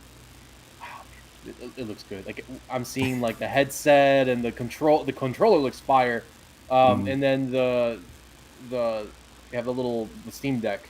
Yeah. Having it all together, it looks like that's what you need. Like I don't know. Like, see, the problem with PlayStation is like they did the same thing, right? Like it was like the PlayStation 5, the Portal, was it called? It was called Portal, Yep. and then Portal, they also Portal, have their VR headset. But it's like, man, but then it's just the PlayStation stuff. You still have Xbox having their own thing, and you know, some things are, you know, like Steam or Nintendo, and it's like it's all separated. But I like seeing, from what I'm seeing, it looks like they're trying to just make this the one true console. Like you said, like 70% of people that they're trying to match the specs, they're just trying to make this a thing that will fit in everybody's household. I think they're not too worried about playing a power competition here. They're just trying to be like, okay, what does everybody want? What does everybody need? What is like that one item that everyone could say, yeah, I could use that? Because me, I'm pretty picky with consoles. I'm good with my Nintendos, and then I'm good with maybe like a PlayStation console, and that's it. Yeah. The PC covers a lot too, and A so lot. yeah, no, with this thing, like it's hard for me to look at a console and be like, oh, I want that. And this is like, I think this is the only time outside of Nintendo I've been like, whoa, like, Yeah. just looking at all this stuff. I'm like, yeah, That's this the is same thing I this said. this is sick. It takes And a to lot to add- impress me, and I'm impressed. And to add on to what you mentioned too, Cisco, that I didn't mention, the gamings, right? So like we all know all the Xbox games are going to be there. PlayStation has majority of their games over there now, and probably more to come. This is this is a space to where they've already specified like there's not many people trying to play 4K 60, but they did say this device can do some games at 4K 60 using FSR because of course everybody's using upscaling at this point. But they have already started the Steam verification with the Steam Deck. Now they have to do verification for the engine as well as the frame. They already got the ball rolling. And as I mentioned in my video, the developers that make Demon Tide, I played the demo on my Steam Deck. If you go into their settings, they have the low, medium, high, and ultra settings, but they also have a Steam Deck setting. So it's not even a matter of like, okay, it's verified, so it just works, and you just have to figure it out. They're like, hey, this is what's going to work best on your Steam Deck. Select this option. All they have to do is ensure that they continue to go in everybody's like space and say, hey, look, make it designated for us. Because that's another thing the PC crowd's forgetting about. Like, there's millions of PCs, but they're all built different. Like, I'm pretty sure everybody's PC here is built differently. Yeah, So you know this is set.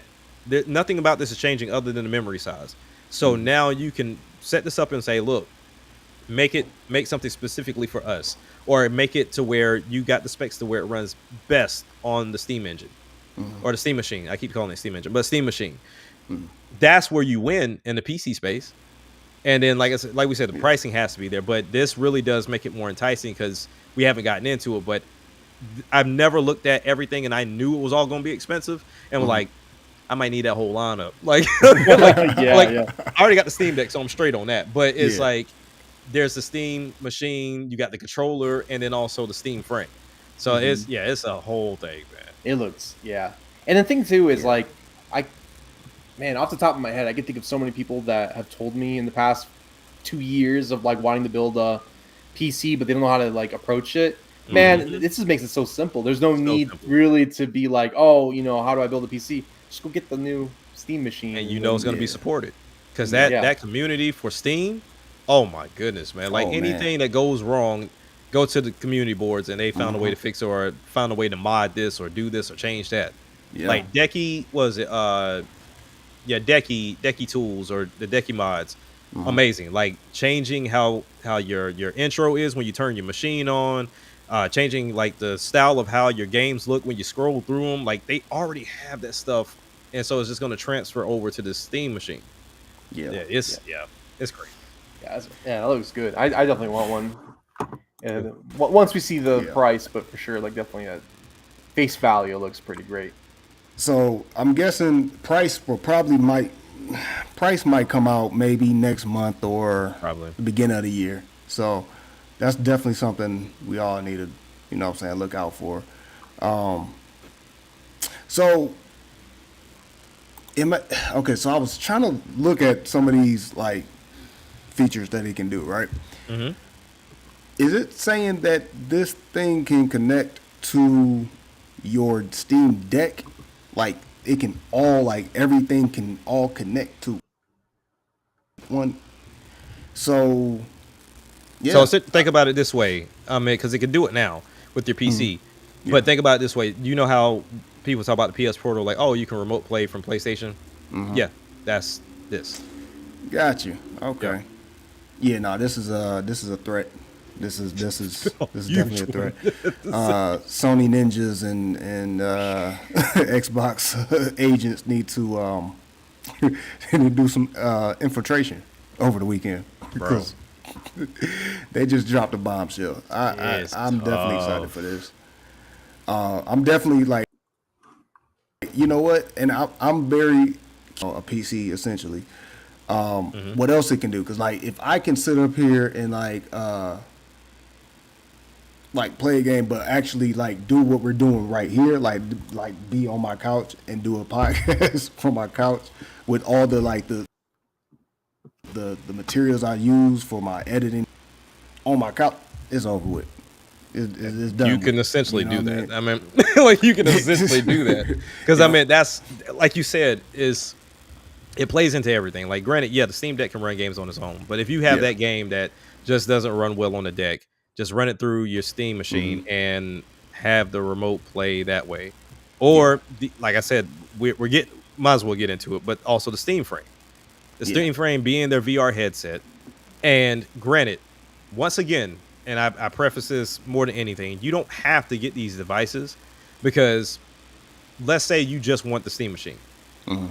You don't have to get the Steam controller because we all know the PlayStation 5 series controllers and Switch controllers all work on the Steam machine because the drivers are there.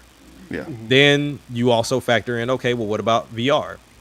You don't need a Steam Frame. If you already have a Quest 3, they have Steam Link on the Quest 3, so just link the two and then play your Steam VR games or PC VR games from your Quest 3. Like you don't have to, but you can. And the only difference between the two really is like Steam Frame has Steam OS on it. It has its own thing, and you can add things to it, and you can insert an SD card, which I wish my Quest 3 had an ability to add an SD card. But yeah, you can expand the memory on that too. And the cool thing about it, and what I mentioned in my video as well, VR is in like this weird space right now.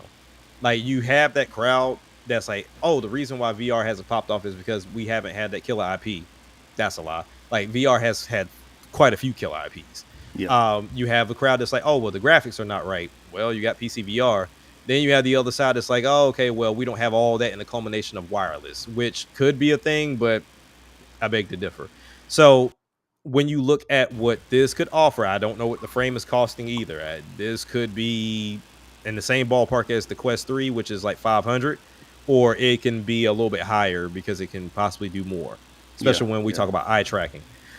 So when we look at what this thing can do, you have where it can play VR games, of course.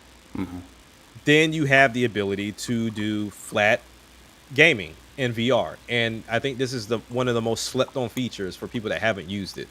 So if you have, let's say for example, if you wanted to play, I don't know, Call of Duty, say you want to play Call of Duty and somebody's watching the TV, or either your environment just ain't what it needs to be, or you just want to be in a different environment, you have the ability to go into something like big screen, put yourself in a huge movie theater, or put yourself in a space station, or put yourself in like this crazy apartment loft, and then have this huge screen with your game up there and you just play.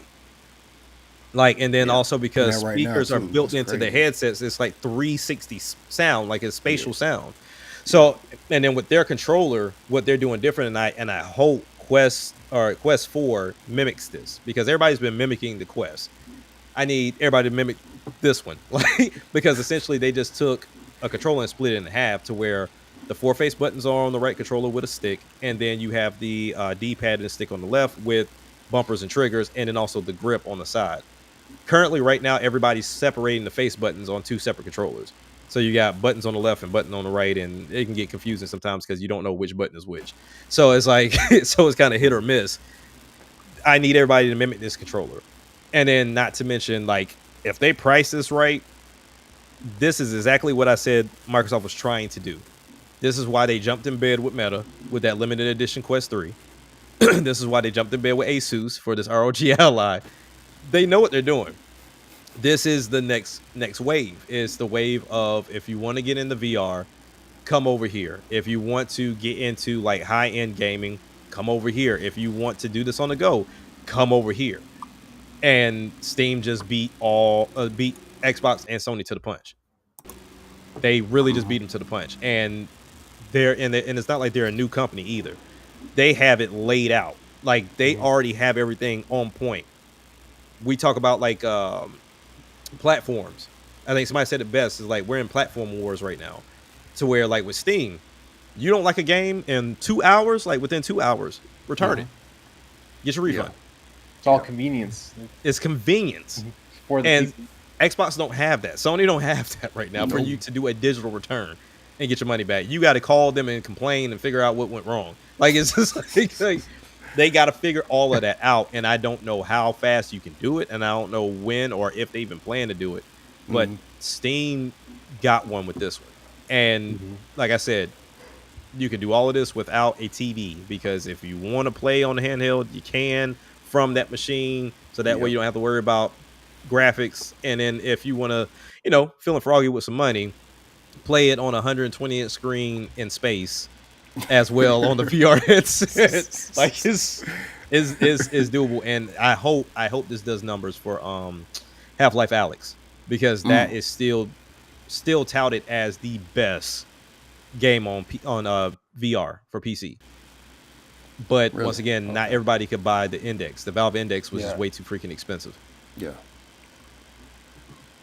So we'll see. Well, But yeah, we'll see how. I'm curious how the Index and everything's going to be priced. me But, too. Yeah, I got a feeling the Steam. I would say Steam Machine 800 for 512. What is going on with my camera? I don't know, 'cause that's crazy, bro. All I gotta do is move the right way, and it'll just go crazy. But I think it's his background, to be honest with you, because it does not like. Oh, like the background is sharp. Like It can't stand his background. But hey, go back to that one background. I might have to. So I think 800 for the Steam Machine. Mm-hmm. The frame I'm shooting for 6. The controller 80 or 90. Yeah, I mean all this stuff is gonna be priced super high, unless your boy fully go, because he's already done like 3 or 4 things where he done roll back on them freaking tariffs. Like, so hopefully your boy roll back on the electronics too, and then maybe the price will change then. But yeah. I'm guessing. I'm with you, Jack. I'm guessing 8 or 7, or really 8 or 9 for the machine. For the frames, I was gonna think 5, like close to that Meta 3. You know what I'm saying? Price. And then like for the controller, I was actually thinking the controller's gonna be in the hundreds, like just straight up. really, Yeah. I mean, Like- it could be, yeah. Because it's very it reminds me of the Pro controllers, or not reminds me, but it gives me, like, for them to show it off like that and the way it looks, I'm like, I can see it being the same price as a Pro controller or something like that. So I'm like, I'm definitely like, nah, that got to be in the hundreds, at least low hundreds, not probably like, like 150 or something like that, but definitely like 100 or 120 or something. It's got everything that those Pro controllers got. Yeah. So I mean, it might as well, and with the addition of 2 trackpads. So Yeah, exactly. Yeah. Exactly. So, and then the deck, you think the deck will go down on price? the deck's been going down. Yeah, I mean, Oh, it has? Oh, it yeah, has? because because the main focus is on the OLED. So, but the deck has been dropping in price quite a while. Like, you can get that thing if you don't want OLED, which it's not just OLED. I mean, they improve some things on that device as well. Like, it runs better than the original. But if you didn't care about the improvements, you can easily get a Steam Deck for like 3. 3. Yeah, like you can Okay. get them pretty cheap now. I don't With want to say that, cheap. with that being excuse me, said, but- do you think there's going to be another one? Like after they roll out this, like maybe give it maybe 2 years, you think they'll drop another deck? They said the only way they would drop a deck is if it would be 50% stronger than the current one. That technology, like with Zen 2 and everything, is just not there. Like the strongest ones are like the MSI Claw and the new Lenovo Legion Go 2. Those are the strongest ones. But those things are bulky. Like, they are ridiculous, huge. So I would figure that Valve would want to either make it the same size or smaller. Because these PC handhelds are getting ridiculous. Like, they don't even care about the size anymore. They just dropping them. Like, they don't even care. Like, you've seen the like the One X Player. They have one. It's a 10-inch tablet with like the controls on the side. It's freaking ridiculous. It looks like a 10-inch they PlayStation Portal. Like, it's crazy. ridiculous because they don't That's care, crazy. man. I was like, somebody's funding this stuff, and obviously they don't care about sales. Yeah. But we'll see. But I think with the deck, it's gonna get more people to buy it for sure. I just like I told I think it was Jay. I hope they get some type of partnership though with some of the retail stores, because what was it? The ROG Ally and the Legion Go, they had a partnership with Best Buy. Oh, So where you can walk into Best Buy and get the devices. Yeah. But I think Valve didn't get the Steam Deck into GameStop until like, I think 3 years ago, and then even then that partnership's done. Like that partnership lasted for like a year. Yeah. But so you can actually go in, try out the Steam Deck, and then buy one from GameStop. And I went in there one day. I was like, "Oh, okay, let me check it out." And they was like, "Oh, no, the partnership ended like a year ago." So I don't know what happened, but they cut that off quick. So yeah, I hope I just need them to have a retail presence, because contrary to belief, like as much as I love Nintendo, I want to see all of them succeed. Like the more gaming devices we have, the better. But the only way this really succeeds, and I don't know what Valve's version of success is.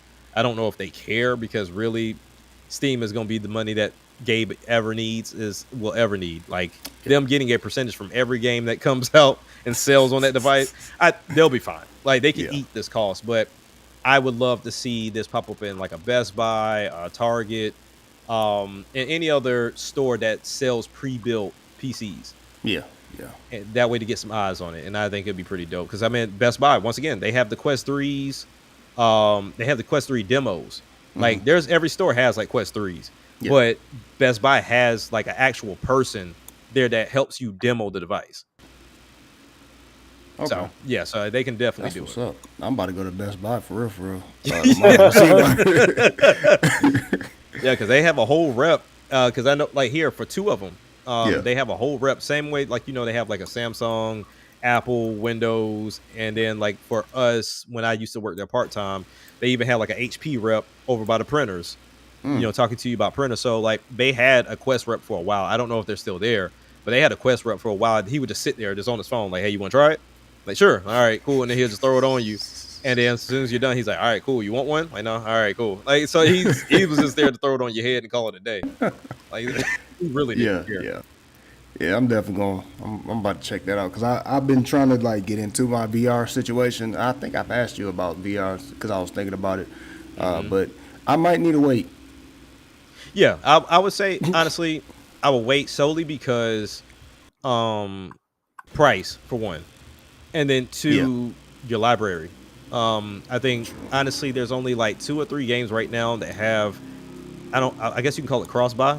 Yeah. So like for example, Thrill of the Fight is a boxing game. If you have it on Quest, you also own it on PC. So you don't have to buy it twice. But there's only a handful of games that do that, to where like if you want to get like fully into PC VR, you can say, all right, cool, the frame is too expensive, let me go with the Quest, and then you can still do the streaming that way too. It wouldn't make a difference. Gotcha. Okay. Cool. All right. That's it on that topic right there. Cisco, what else we got? Oh, that was a good one. I didn't think I was gonna know much or contribute much to that, but I actually got really into it. When Like, that was a good I'm topic. getting hype. Yeah, that was exciting. I'm like, Yeah. whoa. I got my eyes on it. I was reading up while we were finishing up that topic. Just about the only other topic we got left is the Mr. Kazuki, the manga creator for Mario, has passed away. So I was just catching up on that. It seems like he passed away at the age of 69, which, man, that's pretty young for Japanese. Well, see, I don't know, because was he actively? I don't know much about his history as of late. Was he actively doing manga, or was he that's retired? the question. I was first of all, I didn't know there was a Mario manga, so that slapped me snap. There's a Mario manga. Let me go check that out. Right. And I talked about it on Nunami yesterday with Noto. Shout out to Noto. But yeah, I think he does like certain art for certain mangas, or like he was kind of like just kind of doing what Toriyama's doing. Yeah, just kind of but I don't think he's made like a recent manga lately. You know what I mean? What age did Toriyama pass away? Like Ooh, that's a good 60, question. like 60 something. Oh, Was it? Do we know why? Was it like cancer? It or was what? yeah, it was like a brain. Like he was assigned Okay. because Because like a brain, a tumor. so one thing I don't think I've ever talked about that this on this podcast, but I was an aspiring manga artist for a really long time. I do my own Oh, really? mangas and stuff. Really? Yeah. Oh, Yeah, really? so I haven't done it in a while. It's been actually a few years since I've really been like doing like work, but I still do like my own little Pokemon mangas and stuff. I gotta show that off somewhere here eventually. Yeah, definitely. But yeah, yeah, so for sure. I'm really knowledgeable of like the scene. But from what I understand is like him dying at 69. That's considered young for us, but actually it's pretty common for manga artists to die that young. Really? Yeah. That's what the way so- he worked. That man Yeah. worked around the clock. Yeah. So they're on some manga artists in Japan are like on the most insane schedule. Like Yeah. it's not a 9 to 5 job. It is like you are going like it's just pretty much 24/7. You're just Yeah. you are constantly working towards that. He did like a gag manga, so it's a little faster. The Mario, because I have some of those magazines. Actually, I think I can pull it up. I think I have one right here. I'm trying to think. Yeah, hold on. Let me grab. I have one of the kids magazines that I got from a Japanese store. All right. Yeah, that's crazy. Boy, I tell you, every time I get on like one of these podcasts, somebody. 68. He was 68. Yeah. Toriyama. But I mean, when you heard about his work ethic, it was Yeah, ridiculous. no, that was So it crazy. comes into like a book like that. This is like Sheesh. every week they'll come up with Good this, Lord. and there's a bunch of magazines like this. So, Mario, here it is. So the Mario come in like you can get these at like Yo. 7-Eleven or something in Japan, Yeah. and then his manga will be in there. And like you see, the drawings are a little simpler. Yeah, Wow. yeah. You can for sure, we for call sure. this kind of like children's like gag manga. Yeah. Yeah. So Okay. So Mario has there's a lot of personality with this. I could show you some more. Like, look how we have like the piranha plants like crying, and Luigi like just pointing and laughing. This gets Wow. wacky. So I have one of the manga. They did something for like Scholastics. I work at schools, so Okay. took him to like the little Scholastic book fair, and there was a Mario manga. I said, "Oh, I'll buy that for myself." And so what's interesting is the creator talks about going through depression of like losing his dad and how he had a really hard time doing the Mario manga.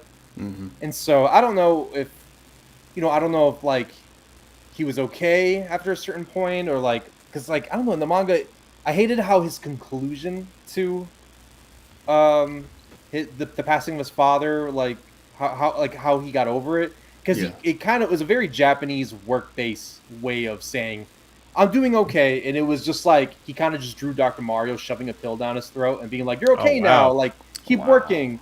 And so I was like, I kind of don't like the way this is portrayed. Like, Yeah. bro, like mourn your dad, it's all good. Like, I don't know. It's Right. like, geez. Goodness. So he talked about like having a really hard time keeping up with these jokes when he's just destroyed Going inside through and it. out. You know, he's just Yeah. like messed up.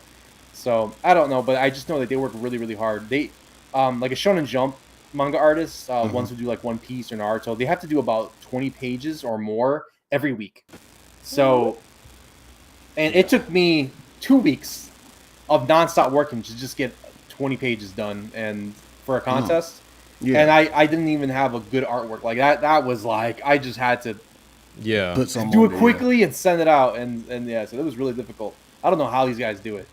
I know digital now is like a big thing, and like that really helps and speeds things up. And then they have like a team, like they'll have people come in certain days to help them with it.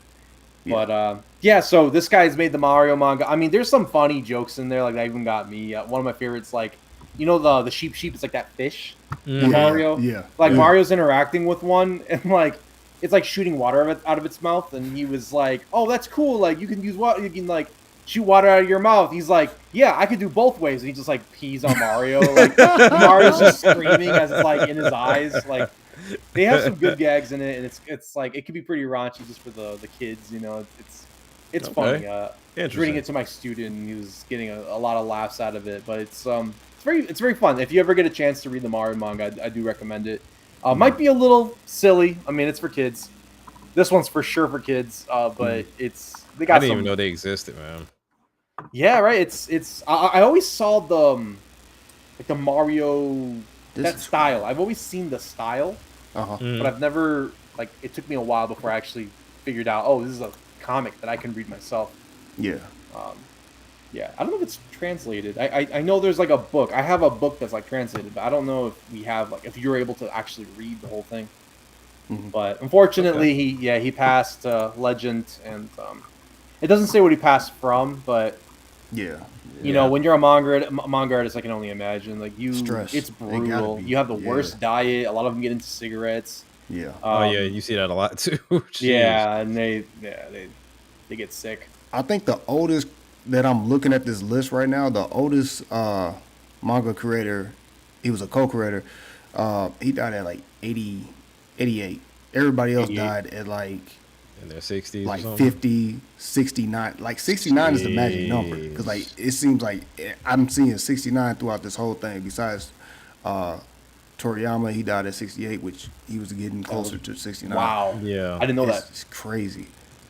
Wow. Yeah, Yeah, no, there's something weird when it comes to the manga industry. They like kill themselves trying to get the manga done. And there's a series called Bakuman. It's made by the Yeah. creators of Death Note. I'm Yeah. obsessed with that series, and it gives you a really good insight of what the industry is like. And that kid, the main character is like almost killed himself multiple times in the series because of like, I think he gets like liver damage. And he has to get surgery because he was not eating, he was not sleeping, he was just trying to work on these manga and get the books down because it's always in high demand. They're very like strict about Japanese work culture. You're constantly working. There is no free time. Yeah. So That's crazy. Yeah. That's wild.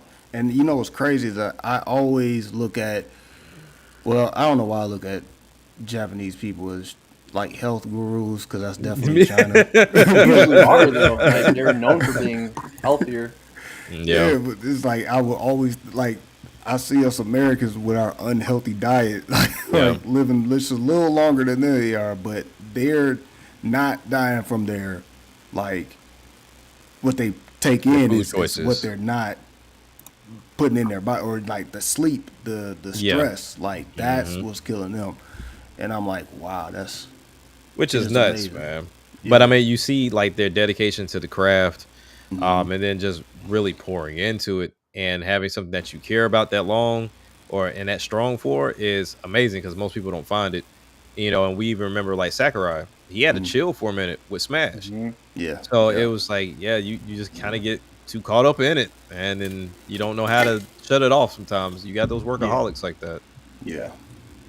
Yeah, when I visited Japan earlier this year, and I saw people like passed out on trains and stuff, Wow. and apparently that's pretty common. Like, Yeah. people are just knocked out. They overwork themselves. Jeez. That's crazy. But I mean, that makes more sense when you start hearing about them having actually at jobs, places where they can sleep under their desk and, have the moment to actually nap. And I was like, I wish they implement something like that at my job. Might not wake up, but, I'll go to sleep. And You it offer makes to. sense why they get mad at like their kids if their kids is like doing some like crazy delinquent type stuff, behavior and Yeah. stuff. They're like, I work way too Way too hard much. for you to be doing this. That's a good point. Yeah. And you know what's crazy? I have an aunt that's Japanese, right? And like Really? we barely see her and stuff. But she lives in Okinawa. Oh wow. But like one thing that I think she was telling my uncle Robert, she was like, we don't have time to come visit you in America like that, because she used to actually live here in California, but that was crazy a long time ago. But we don't have time to come visit because we have work. We can't find the time to actually have like family functions and come this way, come to America, this and the third, because we're I'm working. And so I think my Uncle Robert ended up talking to her mom, because she has a different mom than my uncle or whatever. But they said the mom was like, yeah, no. It was like all young people have to they work themselves. They work. And I just basically it didn't click until now we're talking about these manga artists, and I'm like, so that's what she's doing over there. So that's why she's stressed. Because I'm like, she's always working. I'm thinking she's just making an excuse, you know what I'm saying? Like, not to mess with the black family over here. Because, you know what I'm saying? She's over there in Japan. And, you know what I'm saying? I don't know how they look at her, you know what I'm saying? But she works hard on whatever she does over there. Yeah. Now that makes sense. Like it's just part of their culture. You know what I'm saying? When you're young, you'll rest when you're old. You know what I'm saying? Basically. Yeah, exactly. You know what I mean? Yep. Yeah, but shout out. They work themselves quite literally to death. It's kind of scary. It's and because of that, that's why they're having this baby crisis, because everyone's overworked, nobody's having kids.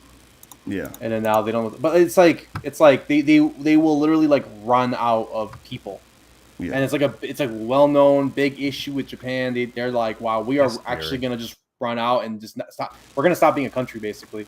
And they're like, and so everyone's like, well, so like, can you make it a better environment for us to raise kids? No, keep working. Actually, work hard. I'm like, and you know what's crazy? I like hearing that. I think of China, and I'm thinking, oh, China's like that, or like North Korea. I'm like, oh, North Korea. See this and like see it in like Japanese culture. Like, oh, snap.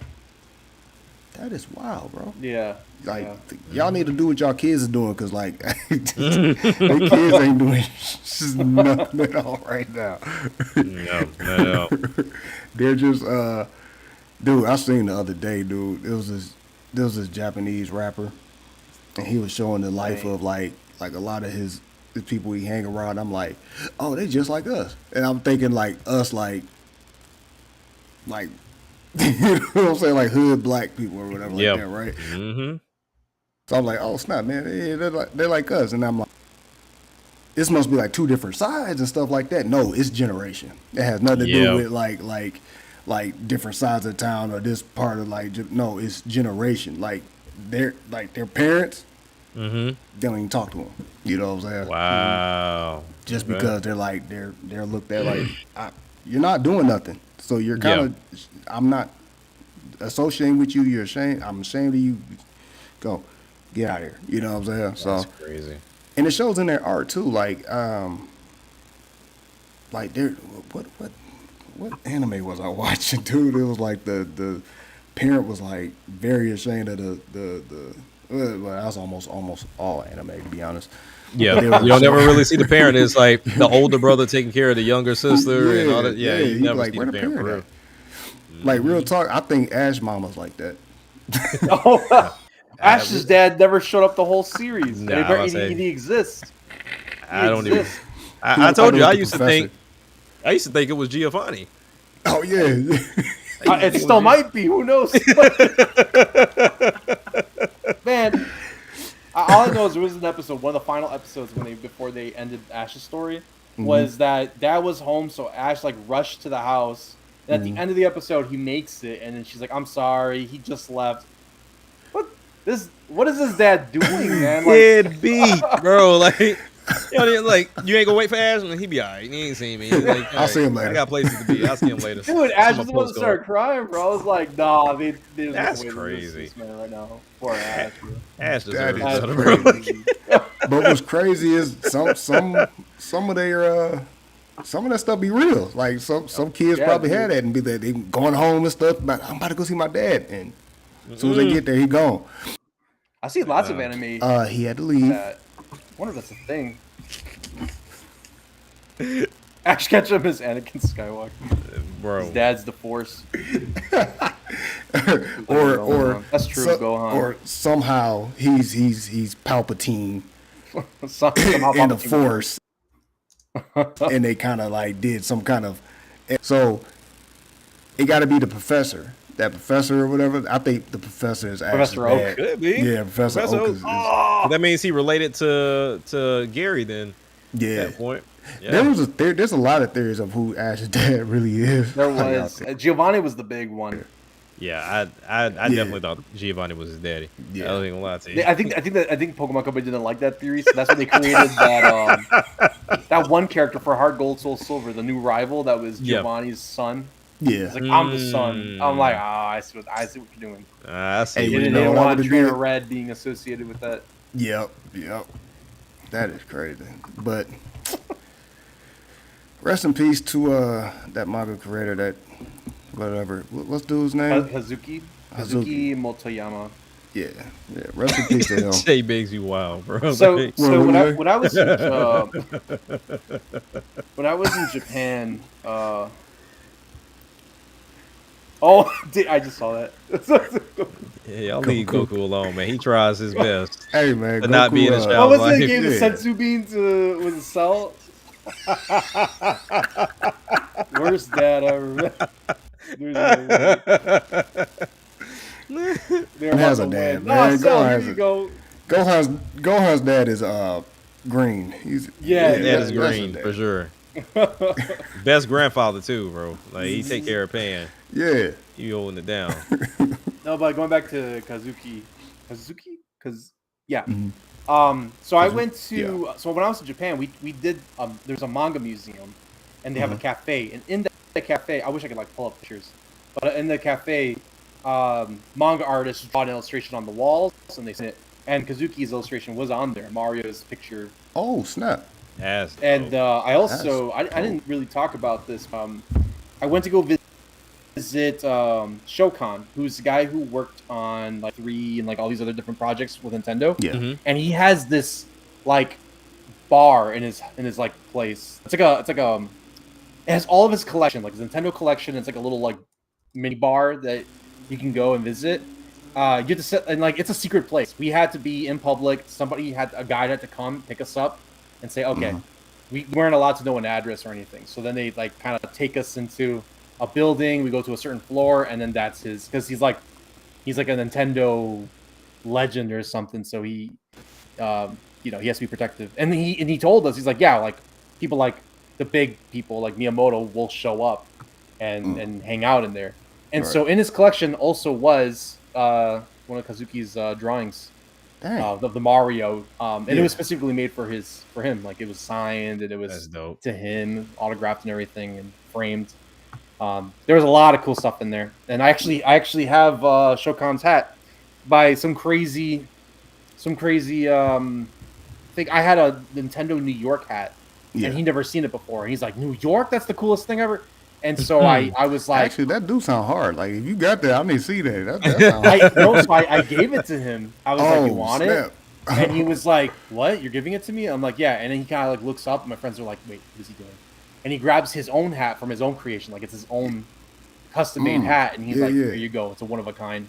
That's So I dope. have this one of a kind hat Hey, made by that's what's Shokan, up. who's like he's a Nintendo guy, he's a Nintendo employee, and so he hangs my hat up there. So hopefully he doesn't give my hat to anybody else because that was Yeah. actually kind of That sound hard. Yeah. The Nintendo New York. Nintendo hat? New York? I'm about to Yeah. start looking and see if somebody like recreated something like that. You they definitely try gotta. Somebody Yeah, probably it's- gonna sell it. you could buy it at the Nintendo New York store. That's Yeah, where I got I it. think I saw it when I was Gotcha. there. Yeah, if I'm not mistaken. Yeah, it's like Nintendo in Japanese, and it says New York. Oh, that joint is hard. And I would wear that in That's Japan, and they would be like, "Oh, Nintendo!" I went to the Nintendo museum, and they were like, "Oh, the hell!" I was like, "Yeah." Cool. But yeah, All right. apparently that's the end of our topics. Yep, we got we are anything else? reaching. So this actually was longer than what we thought. So yeah. Yeah. So shout out Flowers. to Sandstorm, we did it. Made it. I thought it was gonna be like an hour-long podcast, but no, we We Yeah. did. So we did it. We the did. We Steam did was it. the secret weapon. Then we were able to really talk about Yeah, that. that Steam. Yeah, Mm-hmm. yeah. We drove our conversation today. But yeah, just leave y'all comments down in the, or y'all already are commenting in the chat. But Yeah. if whoever's watching this later on, leave your comments down in the comment section. Tell us what you think about today's topics. Before we get out of here, everybody's gonna do their pimp outs. So Jack, what you got? So posted a new video, as I stated. pretty much titled was it Steam has entered the fight. So essentially, just going over what we talked about as far as the Steam engine, the Steam frame, the Steam controller, and how Valve really just played a trump card. Like they just really played a trump card, and I don't think a lot of people, even the PC enthusiasts, understand that the move they just made is a better way to get people in than they ever will with their commentary that they have on social media. I think enthusiasts drive away a lot of gamers in the PC space to where really what they need is a casual crowd. That we don't get to 100+ million anything without a casual crowd. So I think Valve is doing a good thing, but they just have to continue to keep that ball rolling for sure. So I got that video up, and then also too, I have another video planned centered around something that like me and my wife were talking about, and it ties into video games and stuff in itself, and that's kind of like a digital detox. We were having a conversation about, do we go the dumb phone route? Do we go, being, active in when we go to social media, like only on our computers? Do we stay away from the scrolling, the doom scrolling? Like, and how does that affect our content creation, and how does it affect how we move? So I want to do a video on that in regards to like the video game space and how it's been for me, and how I've best curated my time and space to not just play games just to be playing them, and just sinking a whole bunch of time into it. And I've seen so many people and so many peers of my own say that they've fallen out of love with gaming solely because they've involved themselves so much into it, because they forced themselves into it, opposed to just like picking up games that would interest them, opposed to getting into FOMO with the latest and greatest game that has a 90+ rating on Metacritic. So I plan to get that scripted out really well before I actually record the video. But yeah, definitely be on the lookout for that. And as always, subscribe to everybody. Winging It Podcast, Sandstorm Podcast, Nintendo Cisco, myself, Vito, Vicky, Sandstorm, Shadow, Andre, Jay, everybody, man. It's a whole bunch of people. So definitely just Geronimo, Pinocchio, like all of them. So yeah, Everybody. Mm-hmm. All right. So for me, Vitoverse music has been kind of like taking a break right now, mainly because the content that I'm thinking about doing, I'm thinking about changing up my lane on that. So what I'm saying, Okay. I basically gotta do some revamping. But Vitoverse, Vito variants. I will finally do my first video on that this week. It's definitely going to be some reactions to, like on there, I basically do reactions to like just random topics at that point. So, what I'm saying? I'm going to be starting that this week. Then Vitoverse, we have been taking breaks, and only time we will do a Vitoverse as of right now is during our holiday times, our holiday specials. So, our next one, I'm very iffy on actually doing this because I don't celebrate this holiday, but definitely the week of Thanksgiving, Okay. I will try to do a podcast then, showing love to my native tribes, and just how I normally do. If you guys are subscribed to the Vitoverse, you already know how I do. So Yeah. but other than that, that's all I got. Cisco, what you got? For me, I just filmed my thank you video, so I gotta edit that and send it out. The people who bought me a Switch 2. It's been, I know it's like a month later, wow. and I haven't said thank you yet. Yeah, man, they put together this like secretly behind the scenes. They put together this little get together of like just trying to raise money for the Switch 2 for me, and then like I think they were That's trying to go dope. for like the Pokemon edition or something, because I Wow. couldn't get any of it. And then they ended up getting so many donations. I'm also going out to New York for the Lions and stuff, so even those people know me. So they had everyone like it was this crazy rate of this everybody donating money, and they had more than enough money to just get me like everything. They got me the Wow. Switch 2, they got me the That's Donkey Kong Pokemon, Mario Kart. They got me screen protector. It was like, Wow. and then like it just keeps on giving. I was like, okay, I'm trying to make money so I could buy the DLC for Pokemon. They're like, oh, I forgot that's covered too. I'm like, oh my gosh, like they covered everything. Like, Hey. Yeah. so That's dope. I mean, it's one of those things where I felt so grateful. I didn't even know what to say. Like, there's a reaction video of like when they were giving it, like when the person handed it to me, and I was just like, "Is this a prank? What is this?" Like, I was just like, Yeah. whoa, this is nuts." So my reaction's terrible. I was like, "Let's milk this for like views." No, everyone's gonna, I'm gonna get so many hate comments. He doesn't even care. Like, I'm just like, "Wow, this is awesome." Yeah. You don't hear Entire general reaction people was like that. That's pure shock. cool. But Yeah, I'm yeah. gonna upload a special video talking about like thank you, and then I do want to get really back into content. And, like I have like a whole new approach. I want to do content. I'm gonna be. I put too much pressure on myself that everything has to be heavily edited and stuff. And now Just I kinda just like like, you know me. what? Yeah. I just want to enjoy and talk about my favorite games and go Yeah. from there. But I really want to do right now what's up on the list after my thank you video is I want to do a video talking about you want to become a Metroid fan, click here. Like I want Metroid Prime Dang. 4 being people's first because you know what the discourse online about the NPCs talking Super Metroid is the best or other M sucks.